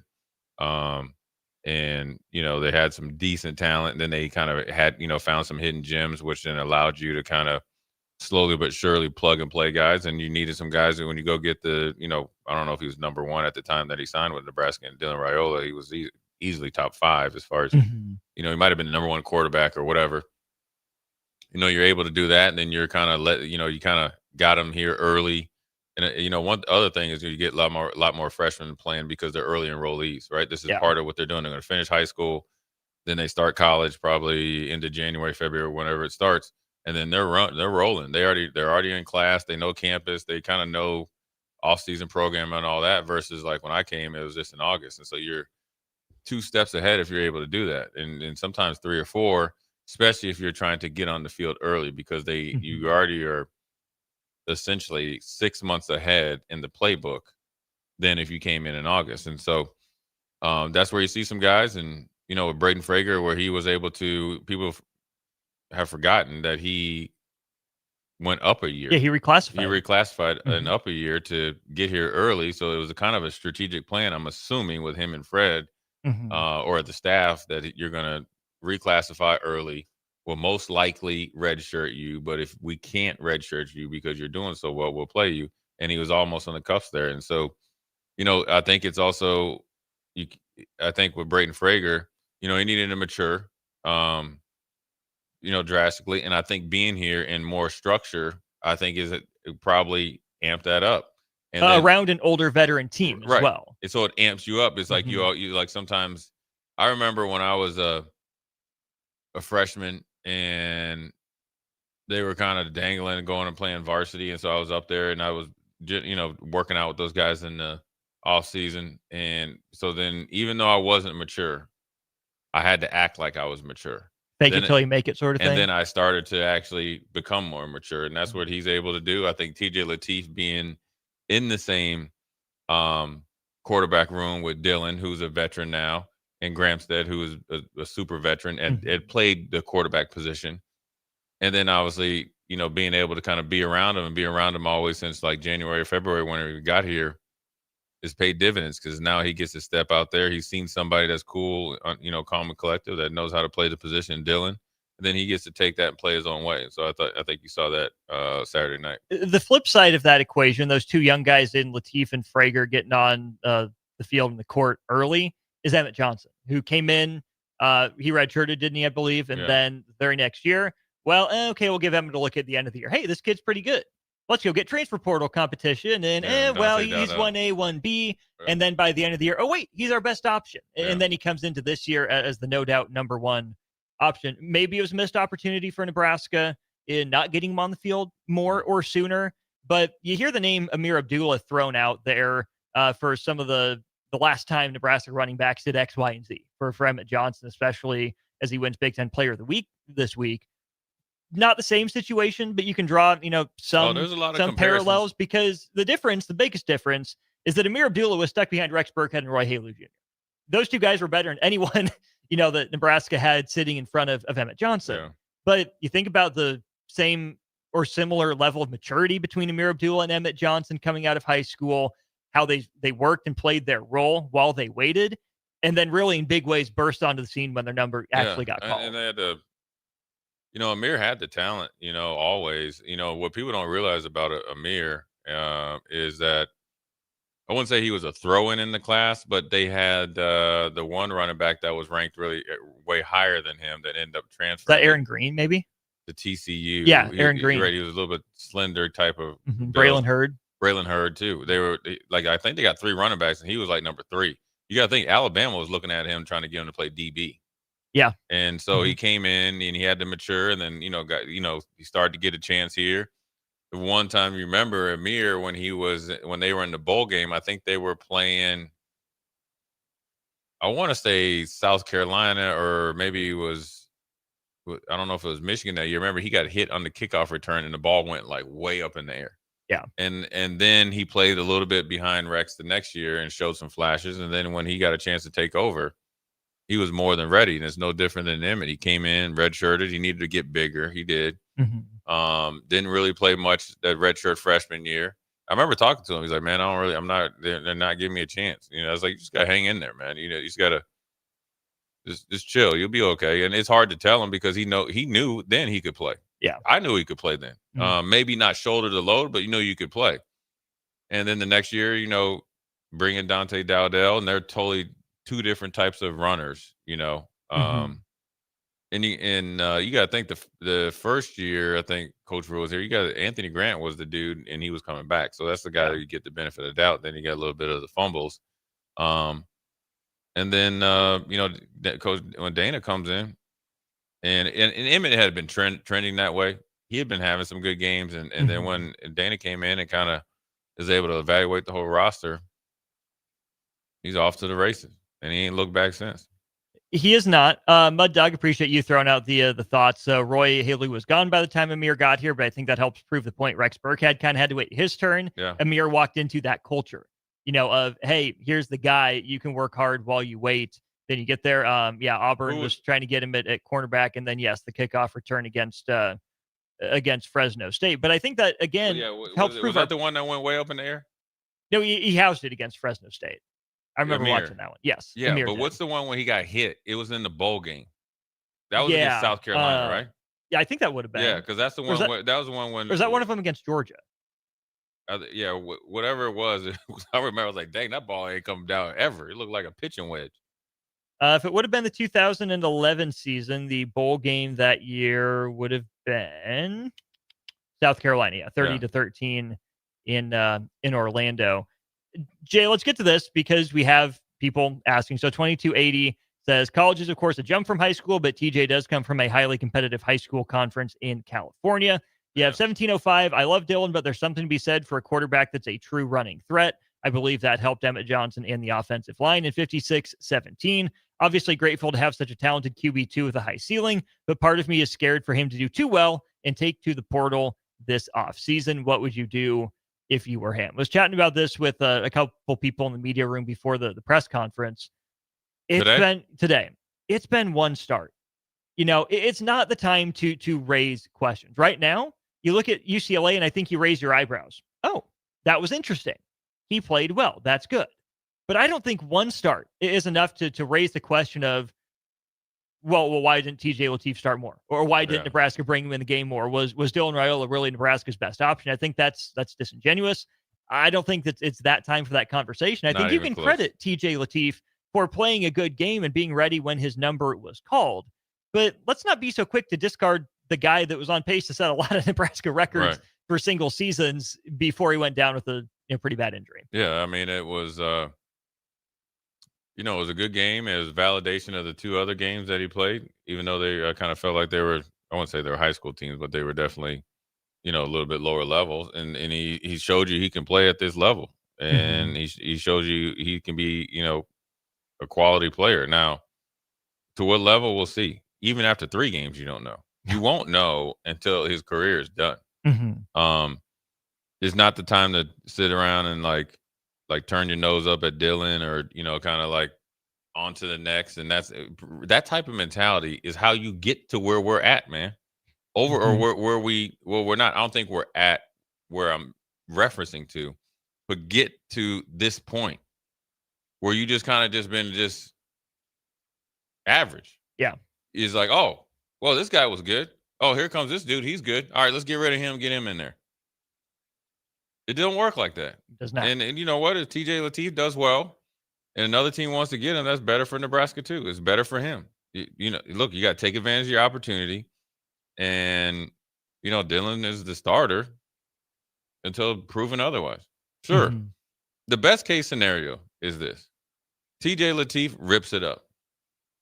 And they got to go into, we've seen these quarterback competition, but go into a quarterback competition, and whoever wins, they're going to be, I'm sure it would make Dylan be better, which I'm sure he has a little bit of leg up, and he's a starter. That'll bring the best out of him. I've been there. Mm-hmm. So just because you get paid a lot of money and Wells getting $30 in scholarship check, you're always going to have competition. Or, TJ Lateef, decides he wants to stay, be the backup, so be it. Or if he gets another opportunity he thinks is better than Nebraska, then so be it too. Mm-hmm. You got to coach the guys that are on the team. You got to play every game, coach and play every game to win. And you got to be happy for him.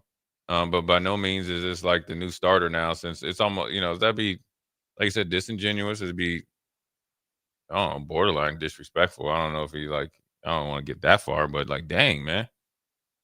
You guys are thinking like that? You can't go, what have you done for me lately? Necessarily, right? You got to take it as a data point, not the data point. Think about the competition that TJ Lateef has played. Second half against Houston Christian, second half against Akron. Yeah. FCS team, and then really bad MAC team. And now a bottom defense in the Big Ten. Still a Big Ten team. Still with Big Ten athletes, absolutely. That's one start.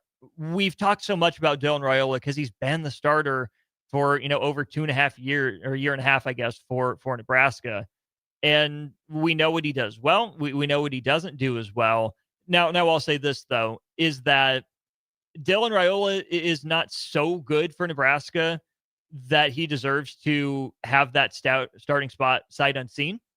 I think it would be unfair of Nebraska to not hold a competition. I think right now?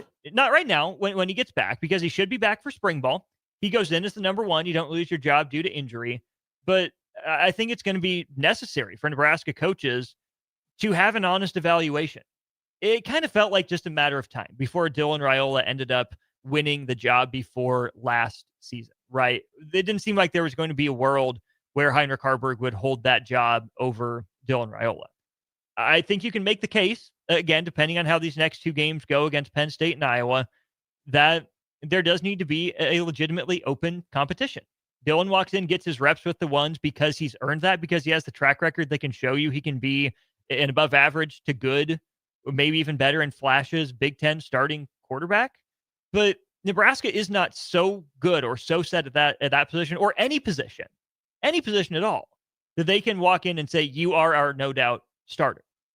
Maybe if Emmett Johnson returns for a senior season in Lincoln, which we can get into here a little bit as well. Awesome. Maybe. But guess what? Austin Norman. What? Emmett Johnson comes back. There's not a day that ends in Y that he ain't starting. Well, I agree. He will start. Yeah. He's a no doubt starter. As he should be. Yeah. But then you got to make sure you have the guy behind him that is good enough to still continue to push him. That's the biggest competition. Yes. But as far as Dylan goes, he would be probably the no doubt starter too. You got to beat him. Now you could beat him out. That's what I'm saying. It needs to be TJ Lateef beating him out, not pushing Dylan to the side or not pushing TJ Lateef down. Yeah. Be as honest and open and fair about it as you can. Dylan has clearly earned the right, maybe not the right, but the opportunity to go into next year as the starter, at least going to spring ball. What he should be back for, like an 8 to 12 week injury, and this is a week one essentially post surgery at the end of last week. But you'd be lying to say that he's been good enough to go no doubt into a competition free off season. But it'd also be unfair to him and to TJ Lateef to say, well, yeah, they're neck and neck. Yeah, somewhat. I gotta see a couple more games, and I don't even need to see stats. I just gotta see how you play the position. Mm-hmm. How quarterbackish are you? I mean, obviously you got to produce, obviously, and it's not about wins. Let's see if you play good. I can look at the game and understand there's different circumstances that lead to success and don't. Mm-hmm. But I still don't know if I'm going that far. 3 games. Right. But you know what? Why not? I had Coach Osborne said everybody's starting positions up before we were about to play the Fiesta Bowl. I started 12 games in a row. I still ain't forgave him for that, though. Fair enough. Let's have that Emmett Johnson conversation before we go to break. Matt Rule was the one that brought up, if Emmett Johnson is here next year, maybe that's an NFL guy that gets some NFL looks. Jay, he's been really good. We heard the numbers from Matt Rule, the rank he has in terms of yards from scrimmage, second in the Big Ten in rushing, on pace to finish with over 100 yards per game, a lot of touchdowns for him. Obviously, a couple games to go against some really good defenses in Penn State and Iowa. This is his first year as a starter. Would it be wise for Emmett Johnson to come back for another year in Lincoln? Or is he a guy that might feel the need to strike while the iron's hot and get some NFL draft consideration? I mean, I think he needs to probably, finish the year strong and then kind of see where he's at. Mm-hmm. It's supply and demand. They don't care about yards. Right. That's the honest to God truth. So if there's not a lot of running backs and that are eligible to go to the pros, and they need a lot of running backs in there, you go.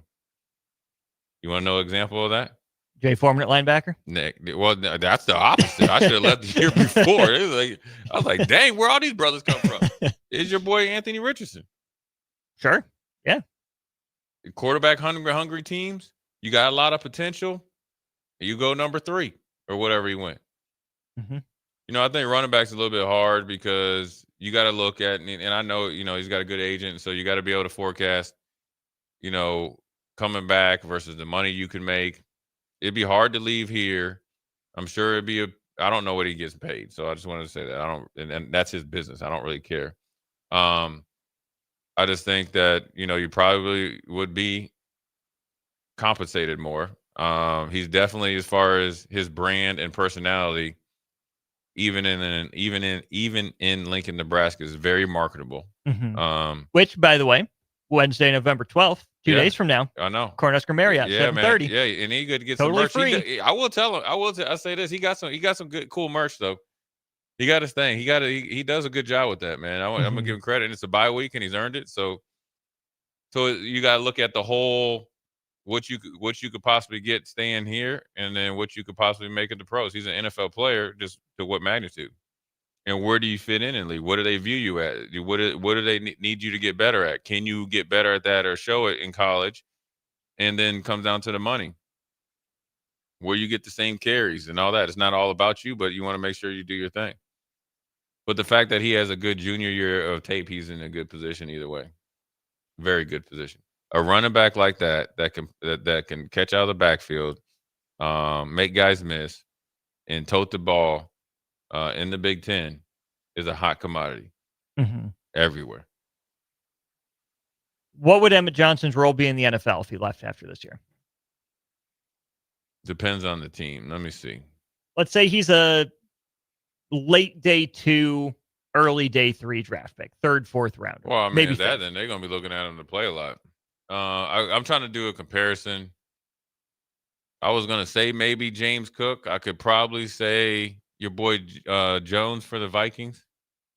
Amir, yeah. I think he's got a little bit, I don't know. Well, Amir was a bad boy coming out of college, though, man. Amir did, again, now that Emmett Johnson hasn't accomplished anything, Amir did a lot for essentially 3 years. Yeah. And Emmett's got I think, I'm just talking about when you get to the league. I think Amir went to Detroit. Detroit was bad. He got a little bit of fumble.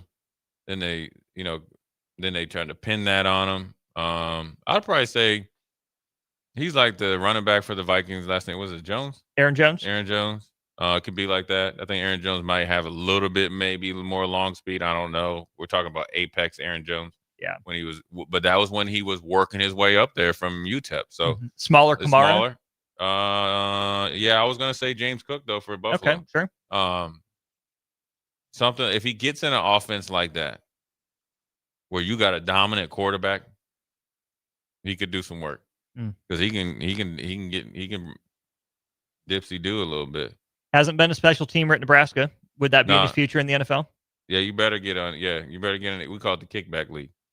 You better learn how to kick back and recover some punts. He's got to do that if he's not going to go in there and start it. But he's got a future. He's got to earn. It's going to be no different than you're going from high school to college. You got to earn it. Like always. Yeah. So he's got to. I like where he's at. Like focus on finishing the season and worry about the business to be the business when it needs to be business time. Fair enough. We'll go to break. We'll talk some Nebraska football defense. Matt Rule dropped an interesting nugget. Nebraska has yet to allow 400 yards this year. Is that something? Or is that searching for a bright spot that may or may not exist? We'll go to break, talk about that next on Old School. Watch Old School live on Facebook, YouTube, or Twitch. Old School with Foreman and Orman on 93.7 The Ticket and theticketfm.com.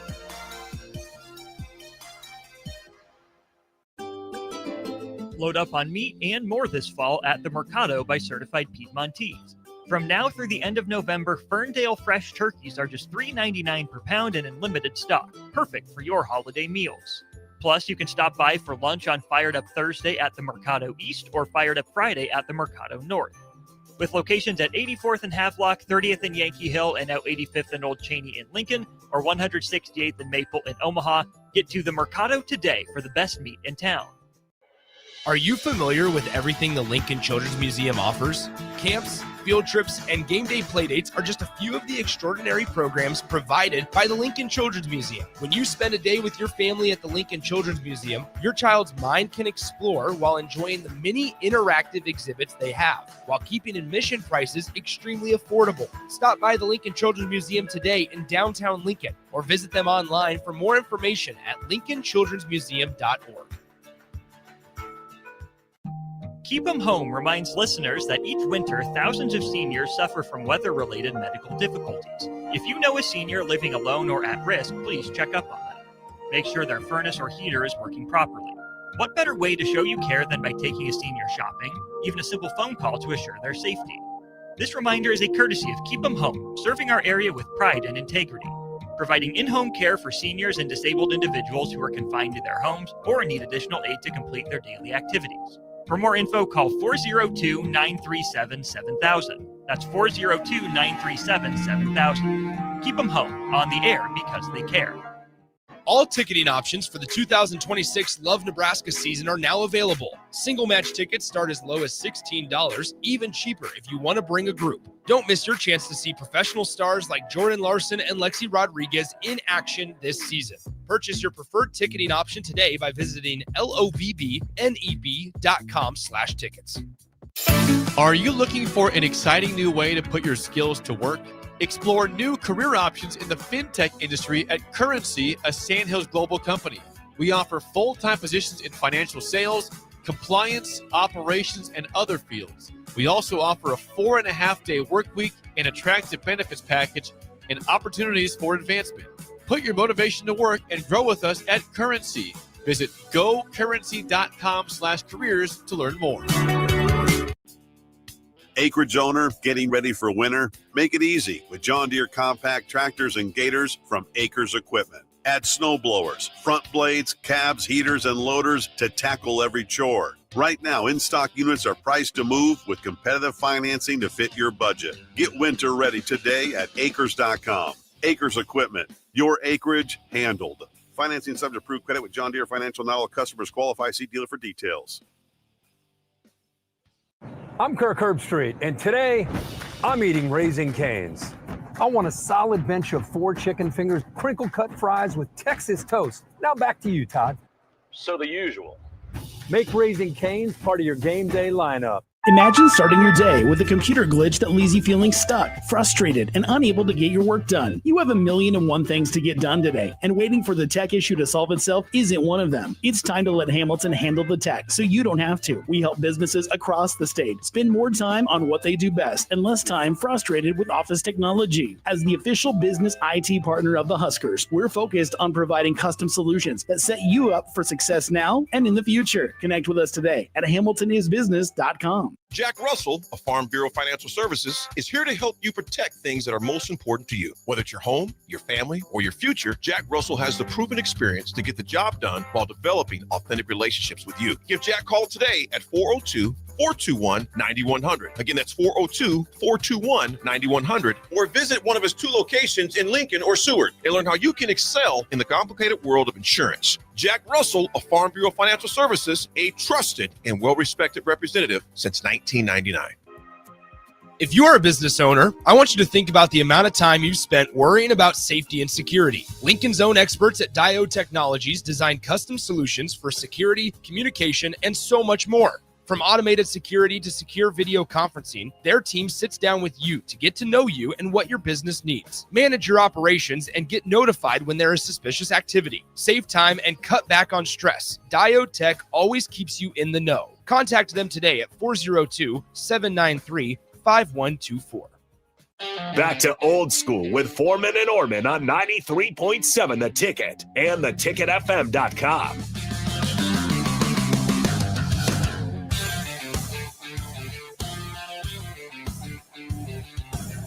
Here we go on Old School, brought to you as always at 4:30 by our good friends at Heartland of Nebraska Windows. You can learn more online at heartlandofnebraskawindows.com. They're based out of Howell, Nebraska. They offer a free estimate, full window replacements, all vinyl triple pane windows, and a lifetime warranty on everything while keeping their prices affordable. They're locally and family owned with their own team of installers. Again, you can give them a call today, 402-430-3852, or by visiting online at heartlandofnebraskawindows.com. Jay, I mentioned the stat that Matt Rule brought up as part of his long litany of stats here today in his Monday press conference.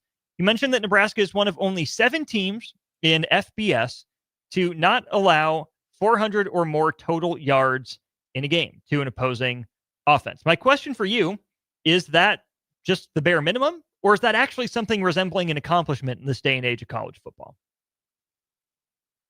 Oh, it's interesting. I mean, I didn't really even know that. I mean, it's something that you can build on, for sure. I mean, obviously, we've been able to play against the pass pretty well. Struggled at times with the explosive runs, and so, I think that's something that you definitely can build on. It shows that you're consistently doing something right. You're being able to kind of get it together when you can. Obviously, you've seen against Maryland being able to do it, and obviously, excuse me, is UCLA or whatever. So it's something you can build on. And it's something that during the bye week is something that when you're, doing your self-scouting and kind of looking at the whole, ball of wax and maybe looking at the defense and, obviously you got to look at the positives and obviously the negatives and then the things that you're, kind of right in the middle on. And it's something that you can, use in the positive, positive box. I think the more important thing when in this bye week and out of the bye week, I don't know, whenever they practice or whatever, the most important thing is to really look at either the concepts or the plays where you either hurt yourself or teams hurt you in the run game. Because that's what you're going to face these next 2 weeks in some form or fashion. Iowa's going to do what they do. Penn State's going to do what they do. But they're going to look at the same tape that you're looking at for a week or however long they're, doing, this bye week. And then as you're preparing for this next up and coming week, and then you got to think they're going to either attack either a weak spot or a spot that you need to rehab or a player or players or whatever it is or concept that you haven't been able to handle. And you have a very controlled environment to do so. So you can really break down, okay, when did we call this play or call this defense against this, type of run game? Okay, we thought that this would be okay. Okay, how did we not fit well? What happened this? You look at all that. And like when coming out of the bye week, you want to have you might put in another front or two, right? I can't lie about that, but you're really going to try to look at the foundation and the why.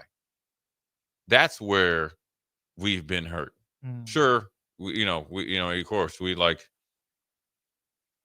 every good player in college to be on our team, but I'm just talking about when I look at it, let's look at why or what we're doing. We need to get to the why, figure out what are position groups, players, or whatever not getting and performing to the point that where on an explosive run. Okay, how can we get that explosive run down to 6 yards? Yeah. I mean, you know what I mean? What did we not do? What are we not teaching well? And then that's conversations where you go not only coach the player, obviously Matt Rule and the D coordinators, the position coaches, but then also the players. So you can talk freely because ultimately everybody should be wanting to get better at a weakness. This is something that you can fix because it's definitely a mentality, as far as like an attitude. But more importantly, you got to have some good technique. Are we getting off blocks good enough? Are we controlling blocks good enough? Do we play with heavy hands and violence?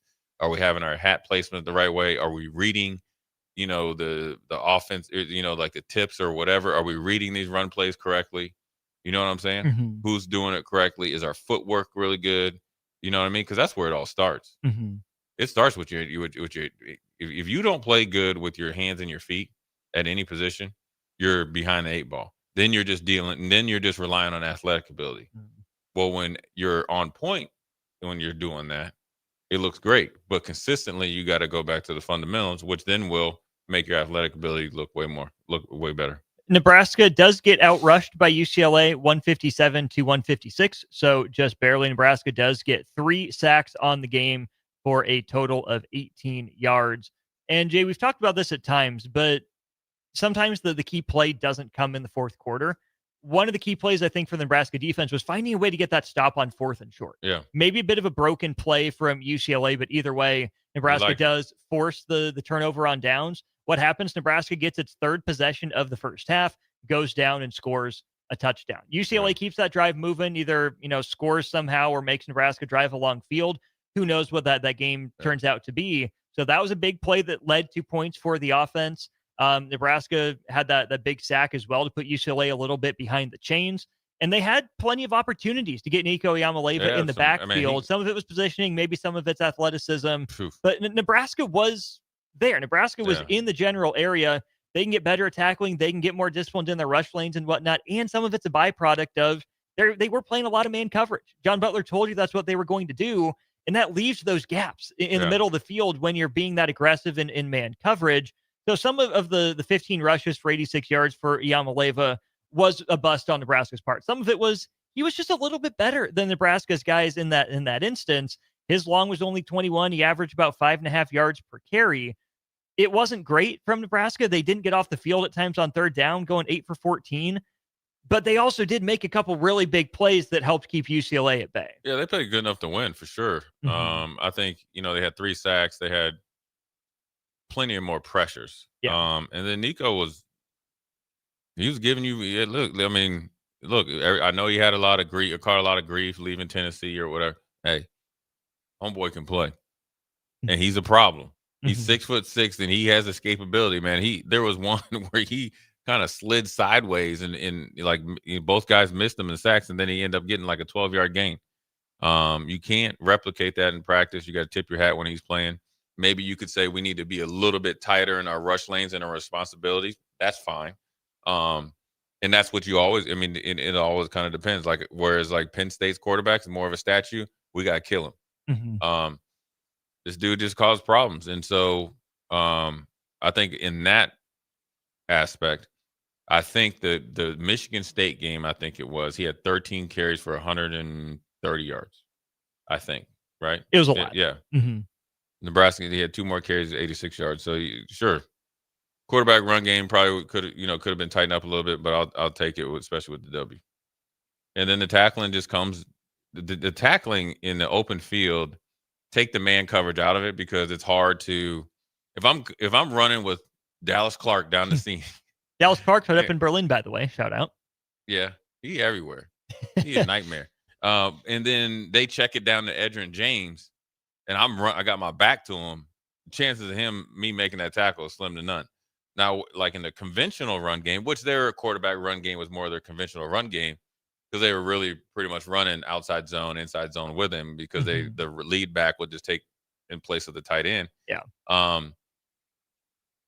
It's more like what I talked about. It's hat in hands. It's leverage or what, your pad level, and then knowing the why, and then a lot of it's footwork and play recognition. Then when you arrive, you got to arrive violently. But how do you arrive more violently and strike somebody versus tackling? There's a difference. When I strike you, I'm striking you and you ain't moving, because I'm hitting you with the same force, no matter how much you're going towards.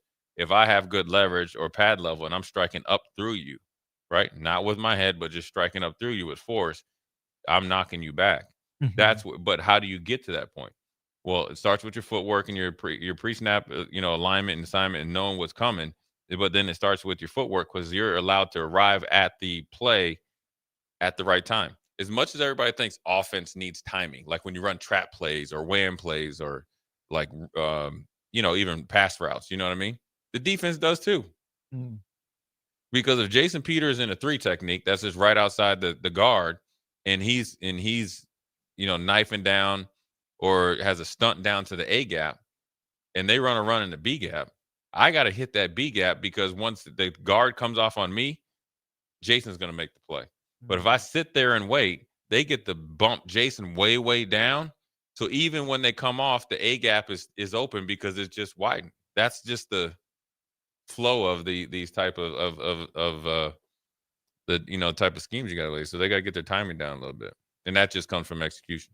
Speaking of timing, let's just get this in before we go to break. Was having a back and forth with some people about the end of the first half. Why did Nebraska call the timeout when they had UCLA backed up in 3rd and long? I really like that timeout for Matt Rule.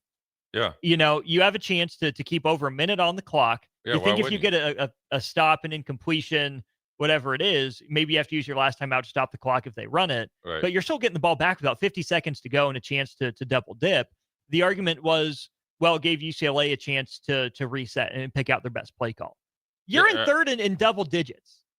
That's not on the timeout. That's on you didn't make a play. Yeah. You had every opportunity in the world and you didn't go do it. Yeah. I liked that timeout. Yeah, I hated the challenge.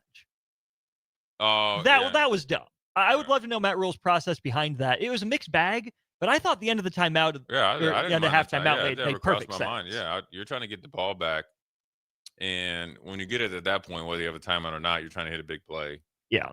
And ideally, you're to that point, you're getting the ball right 35 or 40. right. So you're a couple plays away from field goal. So you're trying to get a big chunk play. If you're running any run plays, it's in the first time you're running it. Then you gotta down it. Mm-hmm. But more importantly, you're trying to get it to your bigger receivers on the outside, let them break a tackle, get like a 12, 13 yard, run after catch, and then get out of bounds. Get out of bounds. Then you can run another and throw a jump ball and all this stuff, and then you can kick an easy field goal running at halftime. So I think, I don't mind that. I don't mind that timeout at all. No, I thought it made perfect sense in the flow of the game. But it only makes sense if they're going to be aggressive, because we've seen Nebraska do that same thing, and then just run the surrender drill. Like, okay, what was the point? Yeah, that was that was 2 years ago. But yeah, I know. Here's also, I think with TJ Lateef getting the ball with 50-some seconds left, maybe with no timeouts, gives you a little bit more because he can get off schedule and get the same yardage in a quick pass game. You get what I'm saying? Yeah. So say you tried to be aggressive. Say it's covered. Well, most likely they're in a deeper zone or man. Mm-hmm. Well, as much as we talked about as Nico, then here TJ's able to do his thing. And so, you can dissect the game all you want and go back over every decision. I think the most important thing is they take the confidence from this game, but not be overconfident and use the things that they need to do to get to work this bye week. Mm-hmm. Because Penn State is a bigger animal. No matter if they're 3-5 or 3-6, it's going to be on out there. Mm-hmm. That's it. I mean, that's all there is to it. They're playing for keeps. They got nothing to lose. You should be well into the bye week of, recovery, rest, and, rehab and obviously get rejuvenated. But you're going to have a couple practices this week, I'm assuming. Mm-hmm. So these are the most important practices on defense as well, because you have a freshman quarterback. So the sense of urgency has to be every single day. That way it's a habit, moving into game week. That was going to be the last thing, but Jay, I need you to address this from the Starter Heyman Jewelers text line. Unmasked Texter says, I agree with Jay that TJ Lateef should be Nebraska's starter. Did you ever say TJ Lateef should start for Nebraska? No, why? Because Unmasked Texter interpreted what you said as TJ Lateef needs to be Nebraska's starter. No, I didn't say that. For the rest of the year with Dylan out. Oh, for sure. Other than that, you didn't say TJ Lateef is Nebraska's starter in 26. Dylan be the starter. Yes. Yeah. Well, TJ Lateef balls out, then then they got to go at it. But I think at the end of the day, it will. You never know. Here's the thing I would say: when you have a leg up, which Dylan has the leg up. No fibula, pun intended. Yeah. Well, he got the whatever. He got the upper hand, right? There we go. The right hand. And you getting pushed, that'll bring something out of you that maybe you didn't know you have. Mm-hmm. And it's hard for a young person. I've been there. It's hard to wrap your mind around it. You're going to be mad. You're going to hate everybody in there. But then you got to use that as fuel. And then you just never forget about it. I mean, Coach D, he told me, look, man, you ain't good enough to play safety. The dudes he kept ain't never played, but I played though. And if I play safety, maybe I'm not sitting here right now. You know what I mean? True. If I didn't get challenged before that bowl, I don't know what bowl game it was, Fiesta Bowl, maybe I'm not sitting here right now. Heck, I could probably tell you if the portal was open, I would. Hey, 2 years starting, 2 national championships, couple years of eligibility. Whew. Where's that Quan? Right? What's that dude? Show me the money. Show me the money. Jerry Maguire. Yeah. Say it like you mean it, right? Show me the money. Yes, we'll show you a break. We'll be back to wrap up hour 2 of Old School. You're listening to Old School with Jay Foreman and Austin Orman. Download the mobile app and listen wherever you are on 93.7 The Ticket and theticketfm.com.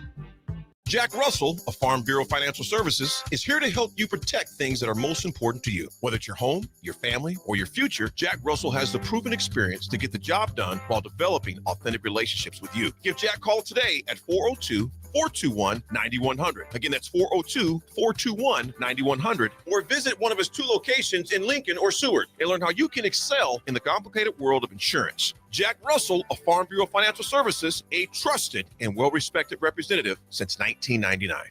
I'm Kirk Herbstreit, and today I'm eating Raising Cane's. I want a solid bench of 4 chicken fingers, crinkle-cut fries with Texas toast. Now back to you, Todd. So the usual. Make Raising Cane's part of your game day lineup. Here at Aspen Builders, our company is building more homes today than I thought we would ever build.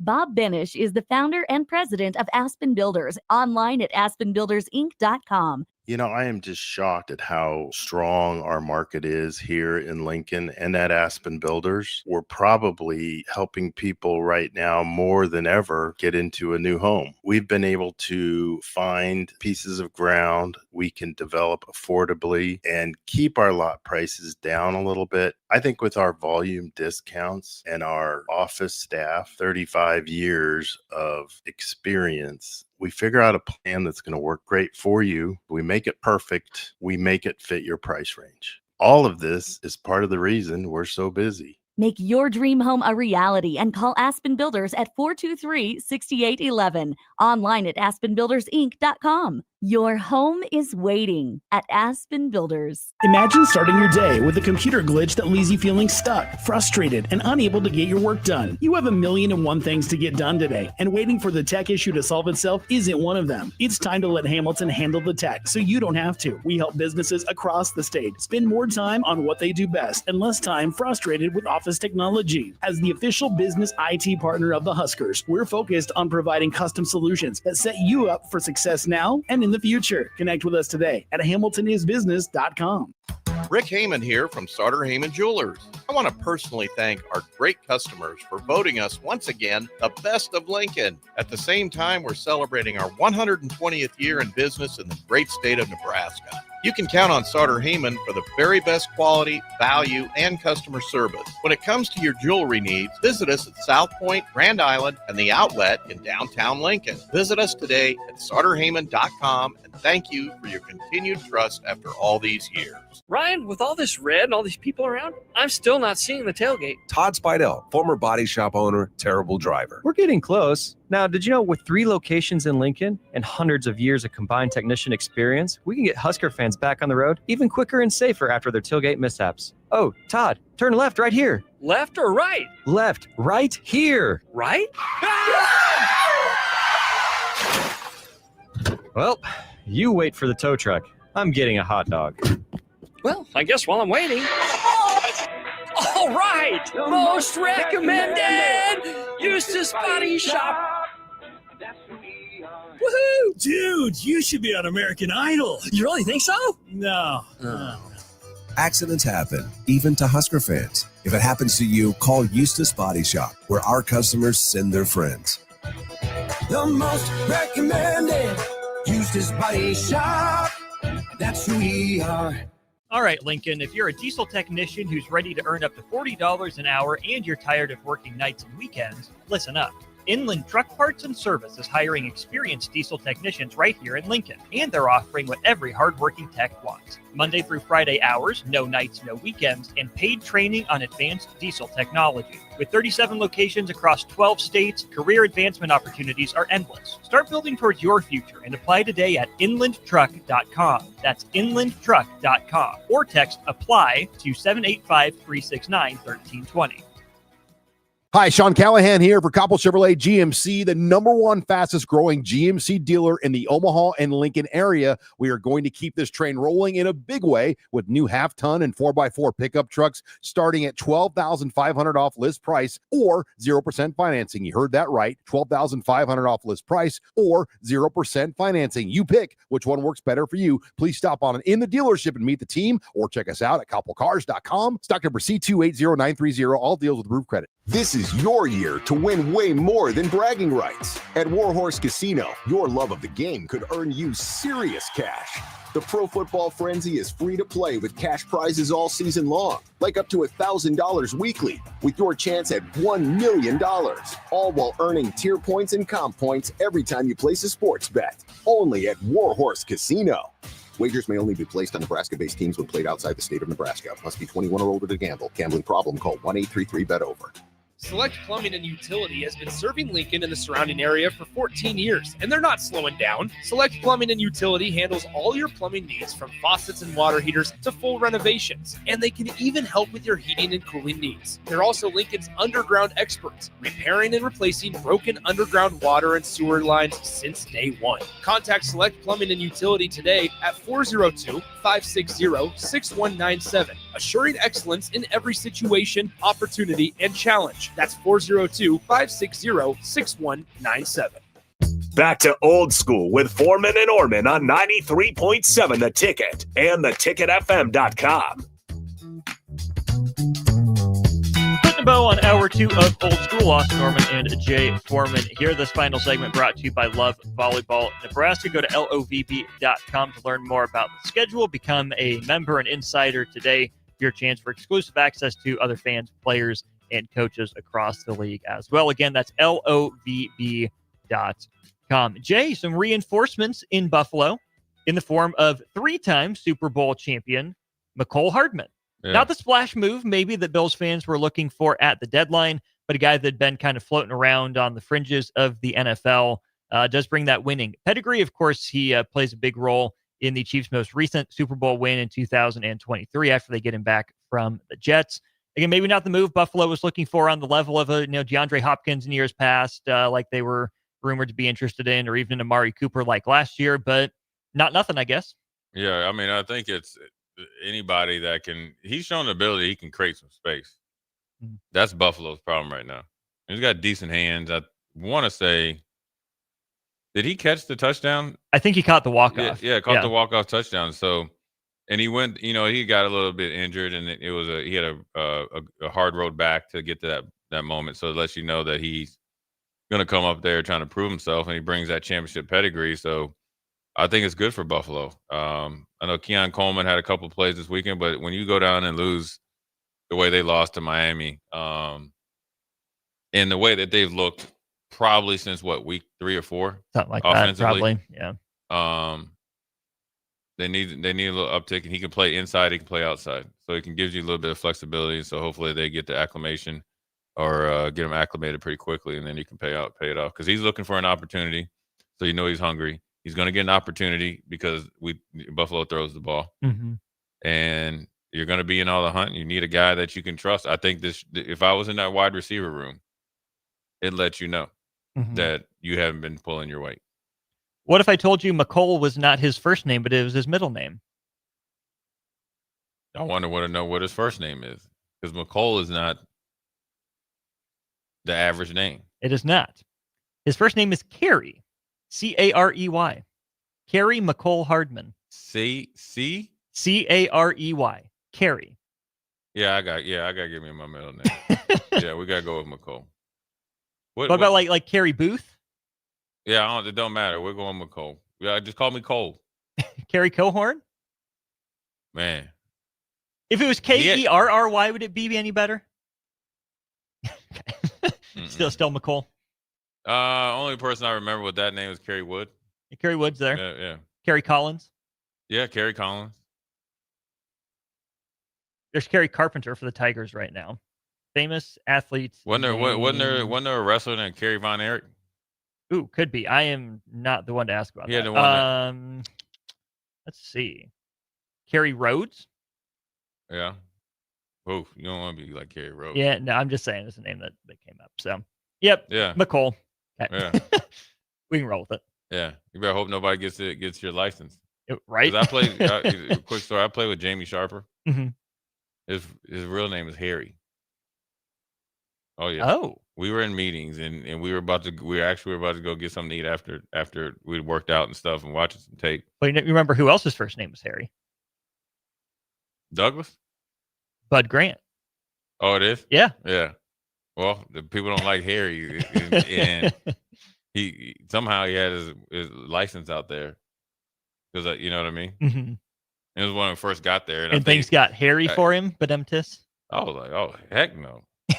And then we had a cat. I was like, oh, maybe he was embarrassed about it or whatever because I don't really, like my middle name or whatever. So then one of the guys named Troy Evans, who we've had on here before, he's like, oh, I'm using this.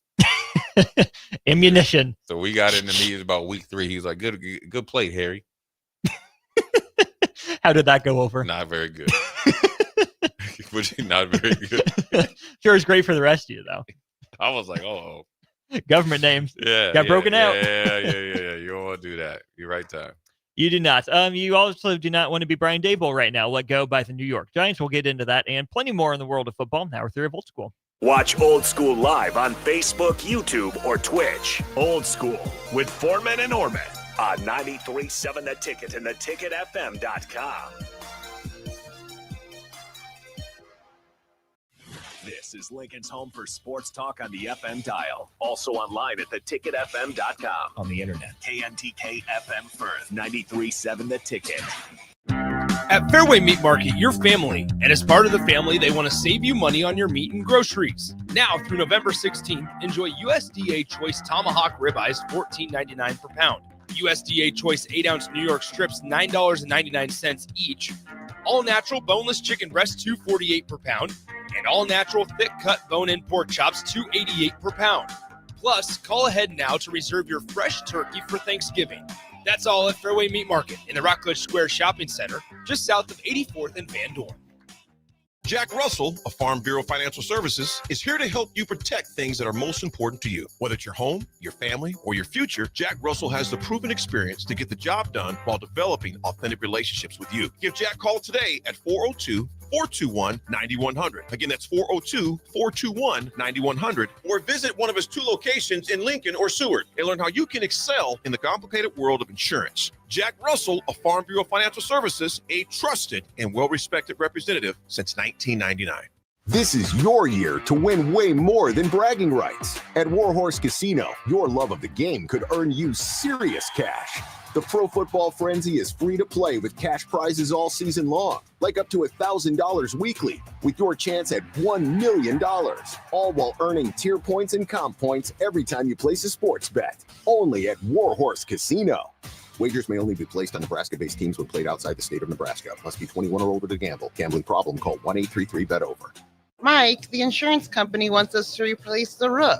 Wait, what? I thought everything was fine. Yeah, it says right here our roof is too old and they won't be able to cover us anymore. I guess it is 15 years old. Hi, I'm Austin with Roofing Service Company. We help homeowners with their roofing and siding projects. Financing options are available, and we can get you under a new roof no time at all. If this sounds like you, visit roofingservicecompany.com. That is roofingservicecompany.com. I'm Kirk Herbstreit, and today I'm eating Raising Cane's. I want a solid bench of 4 chicken fingers, crinkle-cut fries with Texas toast. Now back to you, Todd. So the usual. Make Raising Cane's part of your game day lineup. Rick Heyman here from Sartor Heyman Jewelers. I want to personally thank our great customers for voting us once again the best of Lincoln. At the same time, we're celebrating our 120th year in business in the great state of Nebraska. You can count on Sauter Heyman for the very best quality, value, and customer service. When it comes to your jewelry needs, visit us at South Point, Grand Island, and the Outlet in downtown Lincoln. Visit us today at sauterheyman.com, and thank you for your continued trust after all these years. It's game on at Elway Power Sports of Lincoln, Nebraska's premier power sports dealership. Score big with rebates up to $2,000 on the Kawasaki Nav, Kawasaki's first ever fully electric personal transportation vehicle designed for cruising the good life. Be the first to nav your neighborhood. Elway Power Sports of Lincoln has you covered all under one roof with a large selection of side-by-sides, ATVs, motorcycles, and personal watercraft at their 27th and I-80 location, where they can't wait to get you set up for football season. Acreage owner getting ready for winter? Make it easy with John Deere compact tractors and gators from Acres Equipment. Add snow blowers, front blades, cabs, heaters, and loaders to tackle every chore. Right now, in-stock units are priced to move with competitive financing to fit your budget. Get winter ready today at acres.com. Acres Equipment, your acreage handled. Financing subject to approved credit with John Deere Financial. Not all customers qualify. See dealer for details. Are you looking for an exciting new way to put your skills to work? Explore new career options in the fintech industry at Currency, a Sandhills global company. We offer full-time positions in financial sales, compliance, operations, and other fields. We also offer a 4.5-day work week, an attractive benefits package, and opportunities for advancement. Put your motivation to work and grow with us at Currency. Visit gocurrency.com/careers to learn more. Coming at you live from the heart of Lincoln, America. This is Old School, sponsored by the Mercado by Certified Piedmontese. Nebraska Football Hall of Famer Jay Foreman and Austin Orman. Old School with Foreman and Orman on 93.7 The Ticket and theticketfm.com.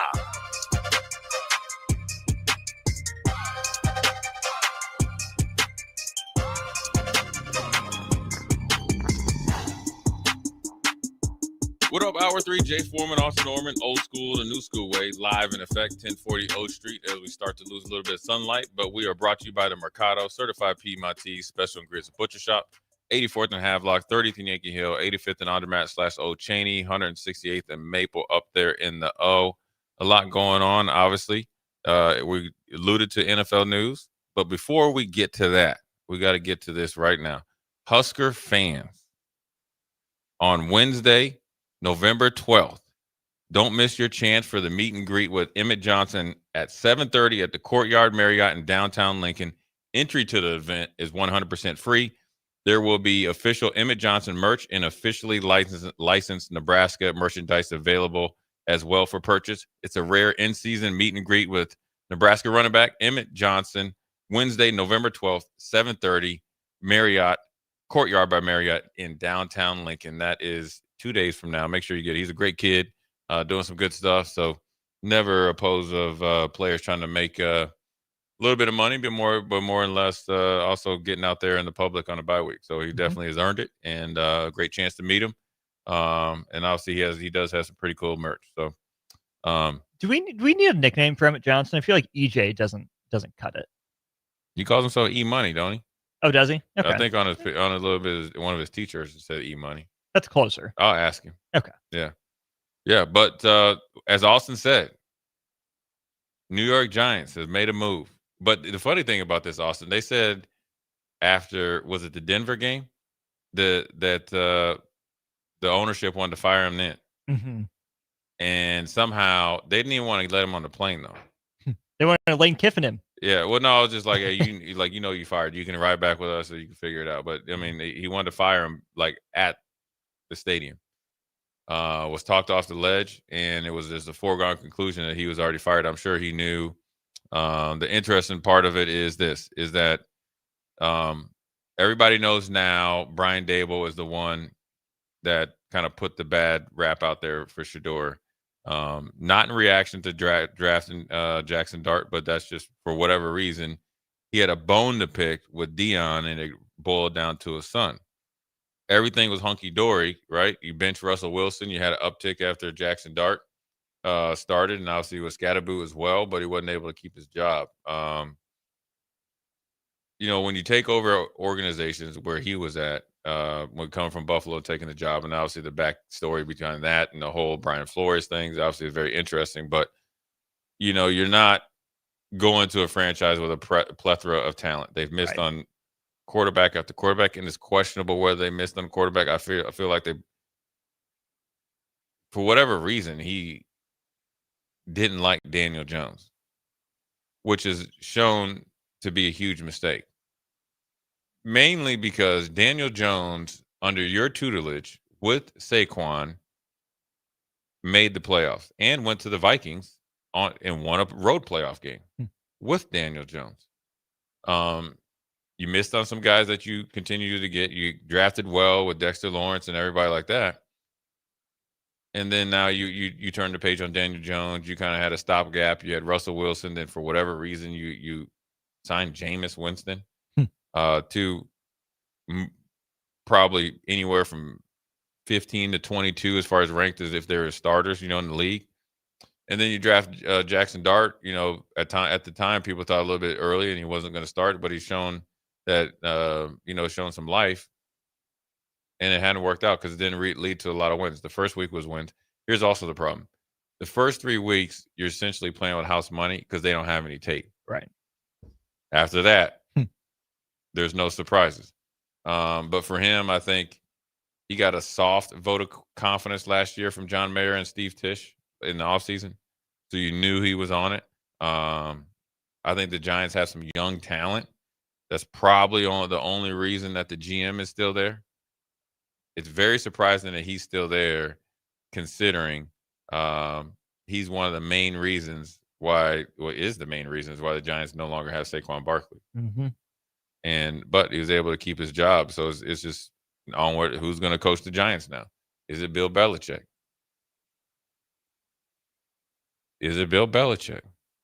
I had not considered that. Is it Bill Belichick? I don't think so, but I have to think about that for a second, because Mike Kafka gets the interim, and that's a name that's been floated around, not overly seriously, but he interviewed for a couple jobs last year. I don't know if it was kind of like to get you, they interview guys to get you experience of interviewing, or was he really up for jobs? He wasn't in the, the Ben Johnson, Liam Cohen tier of offensive coordinator candidates. He's one of those, 2 years away from being 2 years away sort of guys, right? For the work that he's done. If it's Bill Belichick, that's hilarious to me. It really is. And I don't know if that's the direction I would go if I was the Giants, because, Jay, you mentioned the holding on to Joe Schoen, right? The general manager. This has the potential to get really Titans-esque. Fire the head coach, then 2 years later, fire the GM, then 2 years later, fire the head coach, and 2 years later, fire the GM. There's something to be said for you got to get the right people in the right seats no matter what time it comes at. But there's also something to, hey, generally general managers hire their head coaches. They come in together, they go out pretty close together. And that's for a reason. You want that alignment, that vision, that fit, all that stuff. As long as it works, fine. But Kevin O'Connell with the Vikings has said, and I tend to believe him because he's been good with a bunch of different quarterbacks, that organizations fail quarterbacks long before quarterbacks fail organizations. I agree. If you're the Giants and you believe that much in Jackson Dart, who, yes, has had his issues, but he's a rookie and has shown plenty of flashes as a rookie that, hey, maybe we got something in this kid.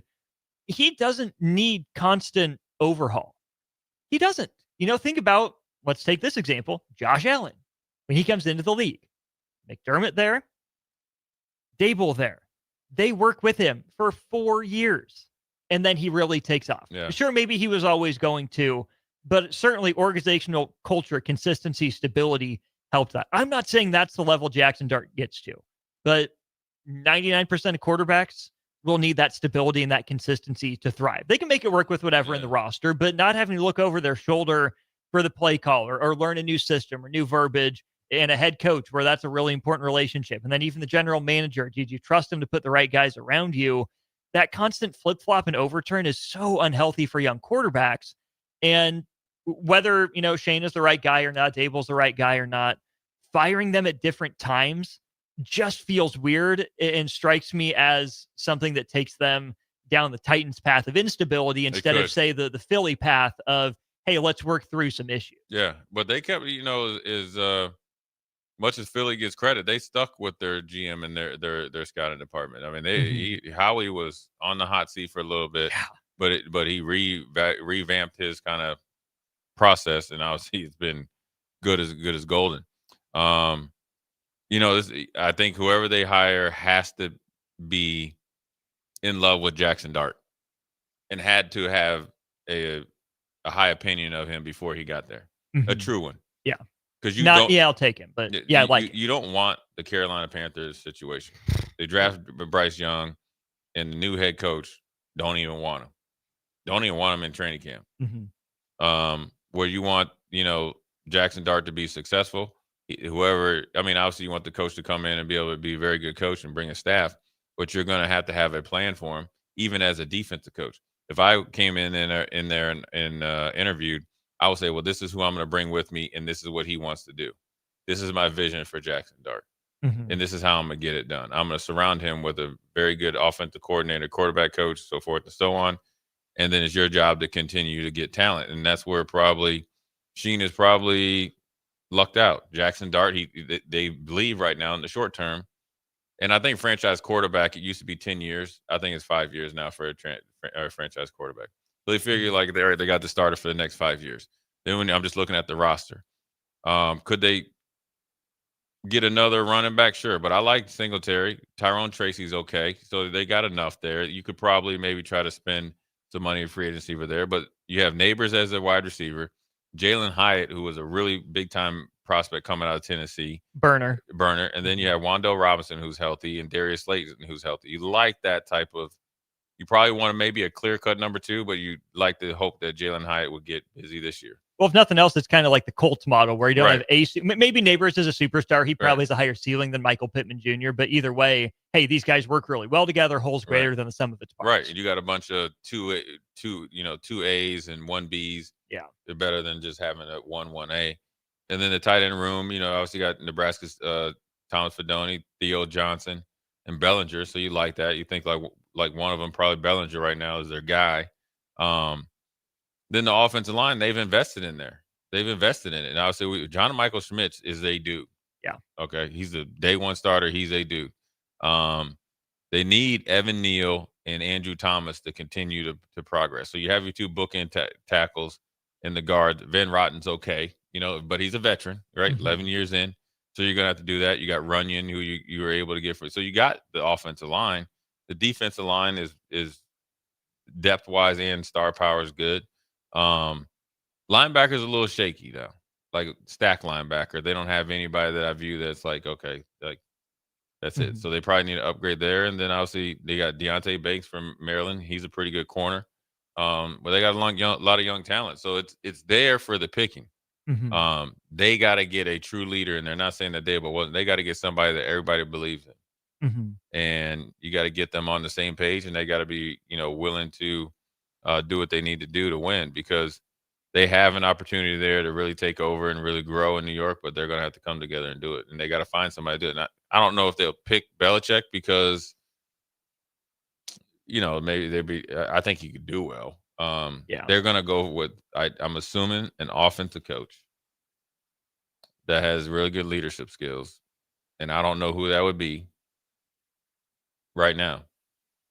Kellen Moore was the guy that was the quarterback guru. You got Steichen that's already in Indy. So I don't know. I mean, now you have to start really paying attention during the games, NFL games, about what the commentators are saying about the coordinators. Yeah. Then you'll start to hear these names start to be linked with the Giants down the road. Is this a Cliff Kingsbury resurgence? The Bachelor? I doubt it. I've just thrown his name out there. If it was last year, I'd say yes. This year, not so much. Not as much. Fair. I don't think it's fair to judge him when the quarterback's been hurt. I think he's a better head coach now, prospect now, than he was before. I do. I really do. I gave him some flying elbows at times, but I like what he's done. Full disclosure, I am more curious about what's next for Brian Daboll, because that's a guy 21, 41, and 1 in his tenure. Not great. And you look at even his numbers as an offensive coordinator. He was the OC for Cleveland for 2 years in 2009, 2010, then went to Miami in 2011, and then Kansas City in 2012. That was, kind of in the middle of the Alex Smith thing before that really took off over the next couple of years. After 2012, Brian Daboll ends up the tight ends coach in New England for 4 years. He was the OC at Alabama in 2017. Yeah. And that's when he made that jump back to Buffalo. You can tell he learned some things. You can tell he grew. The ranks for his first 4 years as an offensive coordinator in yards, 2 years in Cleveland, 1 in Miami, 1 in Kansas City. In yards, 32nd, 29th, 22nd, 24th. Points, 29th, 31st, 20th, 32nd. Okay, takes some time off. New England has a good year at Alabama in 2017, goes to Buffalo. In terms of yards, 30th his first year, 24th, 2nd, and 5th. This really correlates, obviously, with the growth in Josh Allen. 30th in points, 23rd in points, 2nd in points, 3rd in points. Okay, so you start to see something coming together. And then you go to the Giants, where in terms of yards, 18th, 29th, 30th, and 14th, points scored, 15th, 30th, 31st, and 24th. That 1 year in 2022 as a rookie head coach, they make the playoffs with a decent record. I wonder if the Giants thought that, okay, yeah, this is what we can expect moving forward, if maybe they overestimated how good they were in 2022. I also wonder, is Brian Daboll a product of Josh Allen? Or is he a guy that has learned a lot as an offensive coordinator, wasn't as hands-on in the game planning in New York because he's trying to be a head coach, gave more of that responsibility to Kafka, and will he be a better offensive coordinator when that's all he has to focus on? I'm not sure. Does Brian Daboll feel like a guy that's going to get another head coaching gig in the NFL? Or is this a guy that is just going to be the next hot offensive coordinator for some team trying to mold their own Josh Allen? Well, it's going to be interesting, Austin, because where he's at is, if you ask Lincoln Martindale, he'll never be a head coach again. Right. Can be abrasive. Mm-hmm. And, it'll be interesting to see where he goes, from here. Now, it could be a domino effect now, right? He has a good relationship with McDermott. If Joe Brady's able to go off and be Penn State or LSU's coach or anything else he's associated with, well, then, dang, you right in there with Buffalo. With Buffalo. Mm-hmm. I mean, ideally, I was assuming, right? Mm-hmm. Which would be really interesting if Buffalo would go back to him after Kansas City didn't go back to Bieniemy. But they went back to Nagy because Nagy was there first. Yeah. All in name, though. Andy Reid's the play caller. Right. And Eric Bieniemy did more work. Anyways, just saying, it'll be fun. Yeah, so it'll be interesting to see what happens, because, dude, the Giants have a lot of talent. They got a quarterback, Brian Daboll. I liked him his first year.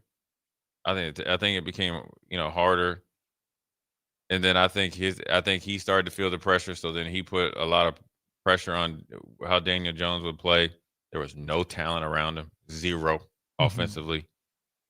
I don't know, man. I think he'll resurface. I do. I think he'll get another shot. I mean, I don't know why he wouldn't. You know what I mean? Like, well, he wouldn't for a couple reasons. Number one, for the offensive mastermind, the offenses weren't that great in New York. He gave up on a quarterback that's at least showing some promise, and we'll see how real Danny Dimes is in the second half of the year. And then you add the abrasive aspect on it. There's one thing when it's tough and it's portrayed that way, and hey, he brings the level of accountability. Yeah. But if you're just a jerk, I know plenty of jerks have had successful coaching careers, but if it's tough and abrasive without a point, maybe that ends up holding him back a little bit. I think he's a guy that needs that, kind of rehab offensive coordinator stint, Todd Bowles-ish, Raheem Morris-ish, right? Head coach. I like that. Go back as a coordinator, hey, here are my bona fides. I'm actually really good at this. I deserve another chance. Here's what I learned. That strikes me as the path for Daboll. Yeah, that might be a workout, and it depends on where he goes. I mean, you get in somewhere with like either the Harbaughs, because they kind of run that kind of RPO, smash mouth type of offense. I mean, he'll have options. I mean, I think he's been accomplished as a coordinator, respected as a head coach, respected as a coordinator for sure. Mm-hmm. And depends on how he left. Yeah. It does. I don't think he would mess up like getting a shouting match. I think it's more importantly is what was happening in the building. Well, what's been happening in that building since Denver? When it sounds like he's on the outs, how's he handled that? Because you look at it, 4 blown leads of 10 points or more this year. Yeah. Obviously, players got to own that, take some accountability. How much of that falls on Dable? Did he take ownership for it? Did he say, no, that was on the players, my hands are off? I think that's got to play into it a little bit.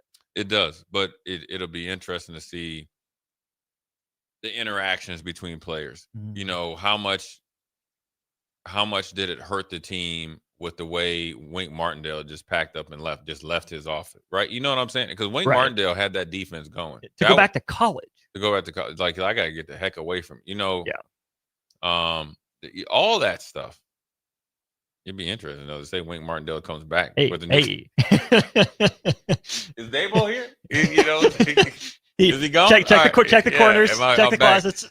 Yeah, man. So I mean, I think he'll get another job. Clantonio John has one. John Gruden. Ooh. Do you think who gets back in the league first, John Gruden or Colin Kaepernick? Austin. You know dang well Colin Kaepernick got to get back in the league. Yeah, but Gruden was being rude to the owners. Rude? He got dimed out by... Yeah, the owners don't like him. They're not letting him back in. But Daniel Snyder is gone. Okay, but still. Yeah, the posse's still there. The posse's still there. You said they're the pettiest people in sports. They can be. Coaches are. I'm not saying it's a bad option. I'm saying the politics, I don't think, make it. And plus he already has that lawsuit against the NFL. And if you have a lawsuit against the NFL, that he's probably going to, he's going to win. Right. He's going to win some money. Yeah. You ain't coaching. Yeah, you ain't coaching. But even if the theory is there, I know he would like to coach him. Is this a Ryan Day opening in New York? He's from the Northeast. He went to college in New Hampshire. Chief? You know what I'm saying? I could see that happening. OG says Mike McCarthy, maybe Urban Meyer. Negative. McCarthy more likely than Urban, but still unlikely. Man, I saw Mike McCarthy up in Green Bay. Mm-hmm. Yo, I thought I've been eating a lot of broth. I ate a lot of broth. Hey, well, Mike McCarthy was up there for a lot longer than you. Mike McCarthy been eating brats and drinking that spotted cow, boy. I was drinking about a gallon up there. We were losing so bad, I was stress eating up there when we played Wisconsin when they had Russell Wilson and all that. Right. Oh my gosh, but Mike McCarthy been living his best life up there. I don't know. It'd be interesting to see. I mean, the Giants is a great organization. I always say, I was only there for a quick bit. I wish I had gotten there when I was really rolling. I do. I wish I did. I was fortunate enough to play Buffalo, Houston, and then obviously New York and San Francisco. All of them were first class, especially, Buffalo was, the standard was so high. Mm-hmm. I wish I got to the Giants when I was a little bit more healthy and really able to get down. Doug Peterson? I like it. Do they got ice cream shops around there? Frank Reich? I could see, yeah. I'm just throwing names against the wall at this point. I like Doug Peterson, championship winning coach. Knows the division. Knows the division. Really good with quarterbacks. Mm-hmm. 46-93 will get you real quick. He said the Giants going after Brady. Probably not because he has a connection. Was Brady? No, Brady came after Dable and they weren't. He wasn't a quarterback. Yeah. Worth an ask if you want. Eric and Lincoln says Vance Joseph. He deserves another shot. The way he's doing with that defense, right? And he said he's learned some stuff. Mm-hmm. Yeah, I think that'd be great. More likely Vance Joseph or Robert Saleh. Ooh, I think Robert Saleh got a raw deal. I would say right now with the way Denver's defense is playing, and Vance Joseph is a defensive guy, and he had a offensive guru coming as offensive coordinator with that talent. Yes, on the Giants. Definitely Vance Joseph. I agree. Yeah. So, anyways, we'll take a quick break, come back. We'll talk a little bit more about this, and then obviously some other things going on in the NFL as well, because they always got something going on. Jay Foreman, Austin Orman. We'll be right back. You're listening to Old School with Jay Foreman and Austin Orman. Download the mobile app and listen wherever you are on 93.7 The Ticket and theticketfm.com. All right, Lincoln, if you're a diesel technician who's ready to earn up to $40 an hour and you're tired of working nights and weekends, listen up. Inland Truck Parts and Service is hiring experienced diesel technicians right here in Lincoln, and they're offering what every hardworking tech wants. Monday through Friday hours, no nights, no weekends, and paid training on advanced diesel technology. With 37 locations across 12 states, career advancement opportunities are endless. Start building towards your future and apply today at inlandtruck.com. That's inlandtruck.com. Or text APPLY to 785-369-1320. It's game on at Elway Power Sports of Lincoln, Nebraska's premier power sports dealership. Score big with rebates up to $2,000 on the Kawasaki NAV, Kawasaki's first ever fully electric personal transportation vehicle designed for cruising the good life. Be the first to NAV your neighborhood. Elway Power Sports of Lincoln has you covered all under one roof with a large selection of side-by-sides, ATVs, motorcycles, and personal watercraft at their 27th and I-80 location, where they can't wait to get you set up for football season. Have you heard about Advanced Medical Imaging Surgery Center? Located at 7555 Pioneers Boulevard, Advanced Medical Imaging Surgery Center offers compassionate, patient-focused care and provides outpatient surgery services, making it possible to have non-emergency surgery and return home the same day. Advanced Medical Imaging Surgery Center specializes in cardiology, vascular radiology, orthopedics, pain management, and much, much more. Give them a call today at 402-261-1085 or online at amimaging.com. Hi, everybody. Charlie Stone back again with Andy Goodyear of Honda of Lincoln. Andy, there are so many great things to talk about right now. Let's start with new and pre-owned vehicles. Thanks, Charlie. Yeah, we're all excited those days of inventory shortages are behind us. Right now, we have more than 400 new Hondas to choose from and over 125 pre-owned with just about any make or model in stock. I know certified pre-owned Hondas are a very important part of your dealership. Tell us about certified, Andy. We always have a great selection of certified pre-owned Hondas in stock in like new condition, and they also come with a 7-year, 100,000-mile warranty. How about service? You know, our amazing service department not only services Hondas, but we service just about any make, and we are one of the largest tire dealers in the state. Look us up the next time you need tires on your car. Experience the best at the Honda of Lincoln way of doing business, 27th and Yankee Hill Road, or online at hondaoflincoln.com. Rick Heyman here from Sartor Heyman Jewelers. I want to personally thank our great customers for voting us once again the best of Lincoln. At the same time, we're celebrating our 120th year in business in the great state of Nebraska. You can count on Sartor Heyman for the very best quality, value, and customer service. When it comes to your jewelry needs, visit us at South Point, Grand Island, and the Outlet in downtown Lincoln. Visit us today at sartorheyman.com, and thank you for your continued trust after all these years. Rashawn Jackson here for Bauer Underground, who has been serving local contractors and utility contractors all across the state since 1997. When you see the black and white trucks, you know the baddest dudes in the business have arrived. Bauer is currently looking for equipment operators, laborers, diesel mechanics, and aerial linemen. Join the brotherhood built on hard work, authentic people, and pedigree of success. Bauer, a family-friendly company who reminds you, go Big Red! Mike, the insurance company wants us to replace the roof. Wait, what? I thought everything was fine. Yeah, it says right here our roof is too old and they won't be able to cover us anymore. I guess it is 15 years old. Hi, I'm Austin with Roofing Service Company. We help homeowners with their roofing and siding projects. Financing options are available, and we can get you under a new roof no time at all. If this sounds like you, visit roofingservicecompany.com. That is roofingservicecompany.com.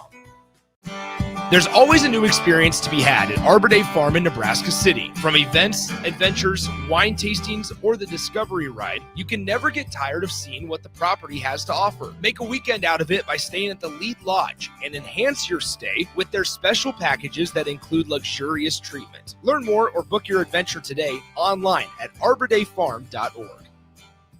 Nutrition Authority invites you to check out the all-new Epic Effects. Epic Effects is designed to blast body fat, curb cravings, and provide the smooth energy to get you through the day. Home of free samples and better than internet pricing, Epic Effects can only be found at Nutrition Authority. For store info, visit mynutritionauthority.com.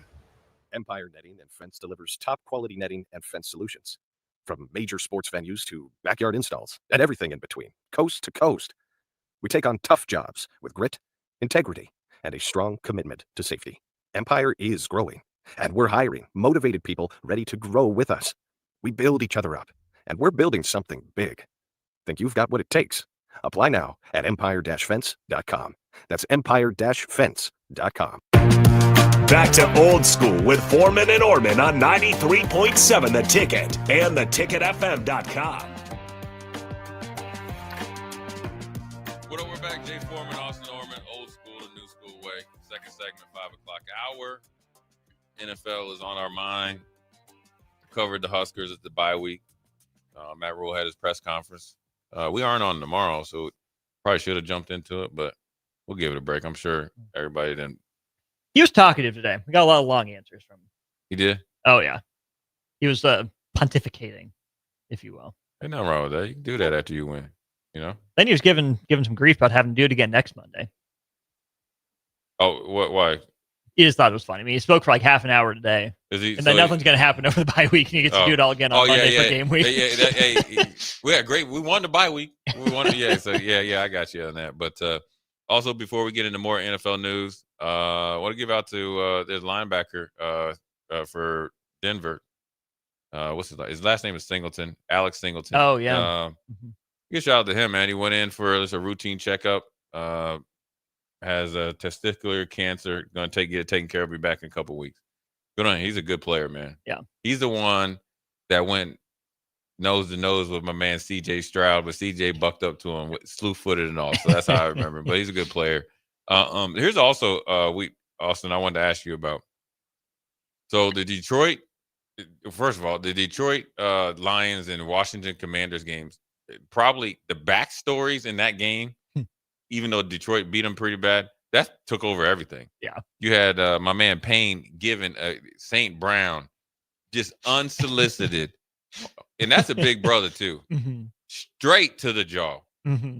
Just what did you see? This is also for you people out there. Sometimes you run up on somebody and they having a bad day, which the Commanders are. They're probably frustrated. And there's no questions asked. He said, "What did you say?" And then he tried to pop off. Didn't think you were in the line of fire. Yeah. Line of fire found you. Yeah, St. Brown, you got the you ain't gonna be dancing. I know the backstory. I'm gonna keep it off air, but you had that. Then you had Dan Campbell take over the play calling duties, which is interesting because I don't know if Dan Campbell has ever called plays. Because he was a special teams and tight ends guy, more so than anything. Yeah, and straight leader and all that, and always had been really ascended and really taken over. I don't know if he had ever called plays. I know he knows his stuff. I'm not saying that. Right, but he took over the plays, and they really went off. I mean, 14 points, 11 points, 10 and 9, 44, holla at a player. But on the flip side, as of this morning, which is really interesting, Dan Quinn has decided to take over the defensive calls. The much maligned Washington Commanders defense that was opportunistic and actually probably carried a lot of the weight early in the season until Daniel started to take off. Not the same players, but they drafted well, and they got Bobby Wagner and all those guys. He's taking back over. Is this a new trend? Head coaches said, "Listen, you ain't getting it done. I'm calling plays." It's always been on the table for these guys. Some of them have done it, some haven't. Knowing Detroit and Dan Campbell, I think I probably like the sense of urgency from him for a team with legitimate Super Bowl hopes and aspirations, where your first-time play caller wasn't getting it done. And this isn't, I mean, relative to last year, and again, that's a tough act to follow with Ben Johnson and all that. But, I mean, Ben Johnson been there for a couple years and then really came into his own when the talent got better. Talent was similar. I know they're down a couple offensive linemen from last year's, but some of the numbers behind the scenes were less than encouraging. So for Dan Campbell, you're not firing the OC. You're not getting rid of him. It's, hey, listen to me call it. understand my sense of game flow, And what I we're going want. for, what I want. Maybe you're hearing me and you're listening, but You don't know how to apply Yeah. necessarily. So I forget the guy's name offhand. I should have been prepared. That's on Morton. me. Yeah, John Morton. Maybe he still has a future in it because he didn't get fired or anything. This could be a learning opportunity. Maybe he gets another crack at it. And he's young. He is. Yeah. Think about Brian Hartline. He got the job calling plays for Ohio State. Didn't go well the first time. Now, again, it's maybe not the most explosive Ohio State offense of all time right now at Ohio State, but he's better. Maybe it's a second go around for Morton next year or in a couple years. But you got to have a sense of urgency if you're Detroit. You're the one seed in the NFC last year. You didn't make it to the Super Bowl. You have a lot of the same pieces back, a lot of the same talent, and a healthier defense. If I'm Dan Campbell, I got to make sure my guys are in rhythm, and I don't necessarily blame him for this move. Let me ask you this real quick about Ohio State before we get back to this, and we'll get into Dan Quinn. Do you like this year's offense or last year's offense? I want the whole gamut now. I think Sayin might be a little overhyped when it comes to something like the Heisman race. I definitely like the run game last year for Ohio State a little bit better, but you had two NFL teams. I mean, you had Henderson and Judkins. Yeah, Judkins there. That's really hard to beat. Plus Smith, essentially you trade Ibuka for Tate. Similar, but I'm a big Ibuka guy. I've liked him for a while. So, and then maybe Sayin's a better passer than Will Howard, but Howard had some of that gamer to him that we're still seeing, I guess, if Julian Sayin has. I would say I lean toward last year's offense, probably like 65-35. Yeah, see, I'm the complete opposite. Really? I like this offense because I remember Ohio State struggling at times last year.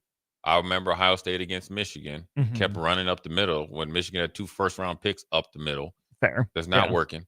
Also remember Michigan or Ohio State at Oregon when they had total control of the game with those 2 NFL running backs, and that didn't work, right? Went away from it. It went away from it. Then you went back to it, and it was a little bit, too little, too late. Whereas I like this offense, and I'm more or less talking about how they've been calling it, where you started out slow, you starting to expand the playbook, you lean on the run game, that you are being physical, which sets up the explosive pass game, which then I think you will get to the end product more consistently versus falling in love with, oh, we have to be aggressive with all these NFL guys when our back's against the wall. I'm looking at game 1 to game 12. Yeah, no, that's fair. I think my point on last year too is that we saw that top gear pretty consistently. Of course, the hiccups, like you mentioned, and this year has been the slower build right now, the explosive run game consistently. You're maybe starting to see it. Yeah. And it's one thing I completely respect the notion of, okay, maybe don't save it, but when are we comfortable with it and we can actually break it out? Because Ohio State's going to need it, right? They've been in control, right? They haven't had to flex that muscle. They haven't had to take the Lambo out of the garage necessarily. They've gotten by with their, maybe 2-year-old, 50,000-mile truck, which is good because it's obviously more about controlling the game, winning, being comfortable in what you're doing than putting up gaudy numbers. Yeah. But sometimes I do want to see that top gear of the sports car that we just haven't necessarily seen consistently from this version. So I like that Ohio State put that on display early last year. And I just want to see that this year's edition has that. Yeah, I like that. I totally agree with you. But now back to Dan Campbell. I mean, I liked it, the mindset to do it. I mean, I like his supporting your coach. I think him being in the business long enough and obviously, coaching and playing, he knows you don't pull the plug on young, good coaches. He was handpicked and the continuity is there. He just needed probably a little bit more dedication to the run game. And then let's get our power players the ball. But on the flip side, when you have Dan Quinn taking over play calling on the defense, I look at it totally different. Like you said, Detroit, fighting for a playoff spot, potentially trying to make a Super Bowl run if they continue along this pace. Whereas Dan Quinn's taking over DC's duties. The team is 3-7. If you're going to do that, you need to do that like week 2 or 3. Yeah. I mean, what are the odds you win out, go 10-7 and squeak into the playoffs? It's not. So then what do you have? You have Joe Witt, who's in his second year with the Commanders, second year there. This is the time to see, hey, can this guy recover from a little bit of a tailspin? Can this guy find a way to get the most out of our pieces? And sure, maybe you have more input on the game plan and whatnot. Maybe spend a little more time with him to coach your coaches or what have you. But because there's, maybe a little bit less of a sense of urgency in the immediate term, that's where I'd like to see Dan Quinn maybe stay hands off when it comes to actually calling the plays in the game, just to see what you got. So you better know if you need to make a move or not in the offseason. Yeah, I mean, they had a really good off season as far as additions. You got Javon Kinlaw, Will Harris, Deatrick Wise, and Trey Amos, along with Marshawn Latimer that came over in a trade. All of them are hurt except for Kinlaw. Yeah. So, and Dan Quinn says, "Oh, we felt off." Well, those guys that you're depending on, to do well, are not, playing. You're of course you're going to be off. Also, your defense isn't in the same situation as last year because the quarterback and the offense is out of rhythm too because he's been hurt. So you got to look at. I understand what he's doing. He's going to take ownership of it. I'd rather him do that than not. But it's to be interesting to see as they move forward because when you go try to get another coordinator, right? If you don't keep Joe Witt, okay, then you say you're hiring me. All right. Well, how long do I have? When all these guys get injured, you got to think of they just got a little bit of an injury bug because Marcus Mariota has been, starting for some while, and he's primarily supposed to be a backup. So on that front, Jaden Daniels wasn't put on IR. Yeah, I was a little surprised by that. I would have thought that, hey, this is your crown jewel, your asset, the guy that was incredible as a rookie. That's a guy you don't want to rush back and put too much on. Right, take your time. But here's the thing: he is still a young quarterback. Now, pieces around him not exactly the same. And maybe this is a time where, okay, it is a lost season. Is this guy a gamer? Is he going to shut it down? Can he elevate the pieces around him? And he still has, less than 30 games as an NFL starter under his belt. As good as he was, let's still see what you got. So maybe they kept him off to see that, hey, if he makes a normal, on-time recovery and he has a couple games to play, it won't hurt us to just get him a couple more game reps. But as good as he was, I kind of thought that was a season-ending IR, better safe than sorry move. Yeah, I don't think because the season is gone, so there's no reason to do it. And you brought in Marcus Mariota for a reason. I don't know if he has something in his contract to where he needs to be on the active roster. He has a active roster bonus. Maybe that's it. I don't know other dynamics behind that, but it's definitely interesting because you speak about IR. Joe Burrow is slated to come back. This is on the flip side where they put him on injury reserve early, obviously for obvious reasons. Thanksgiving. Yeah. And he's only played a couple games. Jaden Daniels, their offensive line has kind of been, even though they got Laramie Tunsil. I think a big thing that they did, they got rid of Robinson. I think he was the guy that kind of kept the locker room together. You doubled down on maybe not putting importance on the offensive side, stability and leadership in there. Scary Terry had to do a stay in or hold in or whatever you want to call it. He finally got paid, but he's been injured essentially by, kind of knick-knack injuries all season. Yeah. Then you brought in Deebo Samuel, who's definitely on the back end of his career. Yeah. And he's not the guy that he was a few years ago. So everything that they've been able to do offseason wise probably looked decent on paper, but it needed to hit, and they've pretty much struck out on every single move. So, which is where it's not necessarily, damning for the franchise. It happens. You had the run to the playoffs. You made it to the NFC Championship game. You're essentially a half away from because you were tied at halftime with Philly. Yeah. One of the most surprising, runs from as low as they were in the playoff bracket to being that close to a Super Bowl. There's always going to be the fear of regression the next year, which is what they're hitting. So now for that franchise, it's how do you balance out? How do you steady yourselves to where the year that goes off the rails, you still get to, 8 or 9 wins. Maybe 7 in the worst case scenario, where you're seeing the bottom really drop out on this Washington team. The next step is, do we have enough talent in the doors to be able to do kind of like the Niners did? Even in their bad years, they're always pesky. They're always fighting, not giving up 44. Right. So, it's interesting to see what they do because a little bit older team. You got a little bit different personalities, and the guys that kind of could sway those personalities, especially Robinson. Him and Payne played college together. He is gone.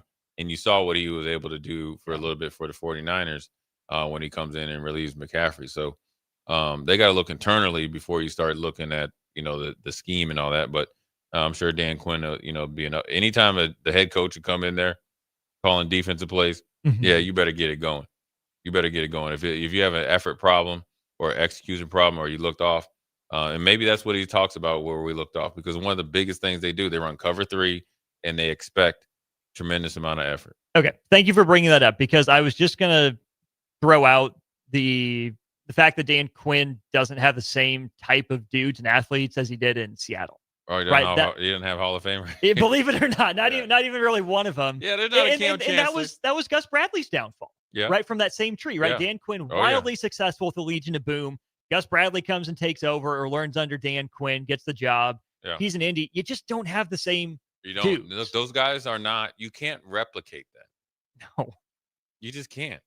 No. I mean, Richard Sherman, 6'4" corner. Browner was like a 6'3" linebacker playing corner, and Earl Thomas and his Cam Chancellor, Bobby Wagner, top 5 linebacker, and all those defensive linemen. Yes, it's not happening. It's the closest to it is Philly. Which is not to say that cover 3 can't work, but when that much film is out on your revolutionary scheme that really changed the NFL for a handful of years there, you can't just run it with Joe Schmo off the street. And they got a little bit of talent, but they're all doing what we're doing. Sitting around, playing the game, and talking about football. What we're going to do is we're going to take a quick break, put a bow on this bad boy. Jay Foreman, Austin Orman. We'll be right back. Watch Old School live on Facebook, YouTube, or Twitch. Old School with Foreman and Orman on 93.7 The Ticket and theticketfm.com. Time for a new heating and cooling system? Get the options, brand, and efficiency that best fits your family and your home. Call Bryant Air Conditioning, Heating, Electrical, and Plumbing. Schwieso Construction is now hiring for skilled craftsmen, steel erectors, concrete workers, and general laborers.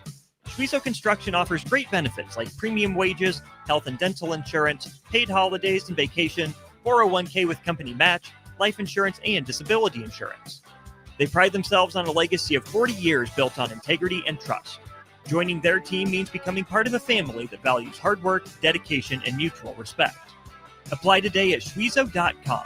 That's SCHWISOW.com. 93.7 The Ticket, Fox, KFXL weather. Sponsored by John Henry's Plumbing, Heating, and Air Conditioning. Your Lincoln forecast for today, we'll see mainly sunny skies and light wind. Afternoon high around 40. Tonight, increasing cloud cover, breezy, low around 30. And tomorrow, we'll see decreasing clouds throughout the day, light breeze. Afternoon high near 68. I'm meteorologist Kyle Flecker for 93.7 The Ticket and ticketfm.com. Get rid of pesky critters once and for all with Bats to Rats. Their expert team is here to help you reclaim your home. No more sleepless nights caused by crawling critters or flapping wings. Bats to Rats ensures a safe environment for every family member. Check the website at batstoRats.com for amazing offers. And if you mention this ad, you'll receive $10 off your initial inspection cost. Call Bats to Rats today at 402-781-8691. That's 402-781-8691. Bats to Rats. Nutrition Authority invites you to check out the all-new Epic Effects. Epic Effects is designed to blast body fat, curb cravings, and provide the smooth energy to get you through the day. Home of free samples and better than internet pricing, Epic Effects can only be found at Nutrition Authority. For store info, visit mynutritionauthority.com. When it comes to concrete, Stevens & Smith Construction doesn't stall. They go for the takedown. As Nebraska's full-service concrete contractor, they stay in bounds, hold inside position, and never forfeit quality. Whether it's foundations, flatwork, or concrete coatings, they elevate performance and pin down results that win every time. Stevens & Smith Construction is a proud sponsor of Takedown Tuesdays on 93.7 The Ticket. Because when it's time to wrestle with concrete, Stevens & Smith Construction slams expectations. All right, Lincoln, if you're a diesel technician who's ready to earn up to $40 an hour and you're tired of working nights and weekends, listen up. Inland Truck Parts and Service is hiring experienced diesel technicians right here in Lincoln, and they're offering what every hardworking tech wants. Monday through Friday hours, no nights, no weekends, and paid training on advanced diesel technology. With 37 locations across 12 states, career advancement opportunities are endless. Start building towards your future and apply today at inlandtruck.com. That's inlandtruck.com. Or text APPLY to 785-369-1320. Empire Netting and Fence delivers top quality netting and fence solutions. From major sports venues to backyard installs and everything in between, coast to coast. We take on tough jobs with grit, integrity, and a strong commitment to safety. Empire is growing, and we're hiring motivated people ready to grow with us. We build each other up, and we're building something big. think you've got what it takes. Apply now at empire-fence.com. That's empire-fence.com. What's better than supporting your favorite radio station and eating delicious Nebraska-made products? Smoking Gun Jerky of Nebraska wants to highlight you, the listener, on the 93.7 The Ticket Wall of Fame at the store. Stop by the store at 48th and R in Lincoln and see their huge variety of small batch gourmet jerky. Or if you're not in the area and want to try some, go to smokinggunjerky.com and enter code EARLY for 10% off your purchase. It's the ultimate low-calorie, high-protein snack at Smoking Gun Jerky of Nebraska. Back to Old School with Foreman and Orman on 93.7 The Ticket and theticketfm.com.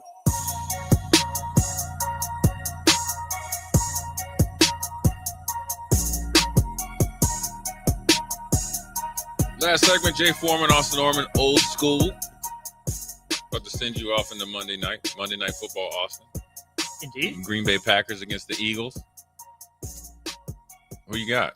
A lot more pressure on the Packers, though. This is two quarterbacks that are under a lot of scrutiny for different reasons. Jalen Hurts, probably they say he's too mature, and then Jordan Love, just like Jonathan Smith, loves football too much. Yeah, right. Just likes winning, and then you got Jordan Love, who kind of went on that heater, got the new contract, started the season really well, kind of regressed a little bit. Green Bay with that defense, when they were really humming after the Michael Parsons trade, they were like, how could you not pencil them in for the Super Bowl? A few weeks ago, this was a preview to the NFC Championship. Who do you got tonight? I think I lean toward the Eagles, although I did see a really interesting stat from ESPN. The Packers really open things up against the good teams and really play things close to the vest against the bad teams. Got them beat against Carolina. Got them beat against Cleveland. Yeah. The Packers haven't shown that next gear, kind of like we were talking about with Ohio State, where it's great that you can show up in the big games against good teams, but if you're not doing that consistently against the bad teams, it makes me wonder. I still like Green Bay. I like LaFleur. I think they get things figured out. But right now, even with Philly's issues, I think I got to roll with them. Yeah, I'm going to go with Philly. A little bit tighten up more. They also I think they got more talent, especially at the wide receiver position than Green Bay has at their own wide receiver position. And I think the quarterbacks are a wash. Both the offensive lines are excellent. Both defenses are excellent. But I just think that this is an A.J. Brown game. For the first time in 2 months. Yeah, this is an A.J. Brown game. And Devontae Smith. I think they try to take the top off. I don't think they're going to be able to survive by running it. And I think they have two of the best offensive tackles in the league, so they feel like they can hold up outside. So battle of wills. We both go with the Eagles. We'll see tomorrow. Jay Foreman, Austin Orman, we'll holler at you.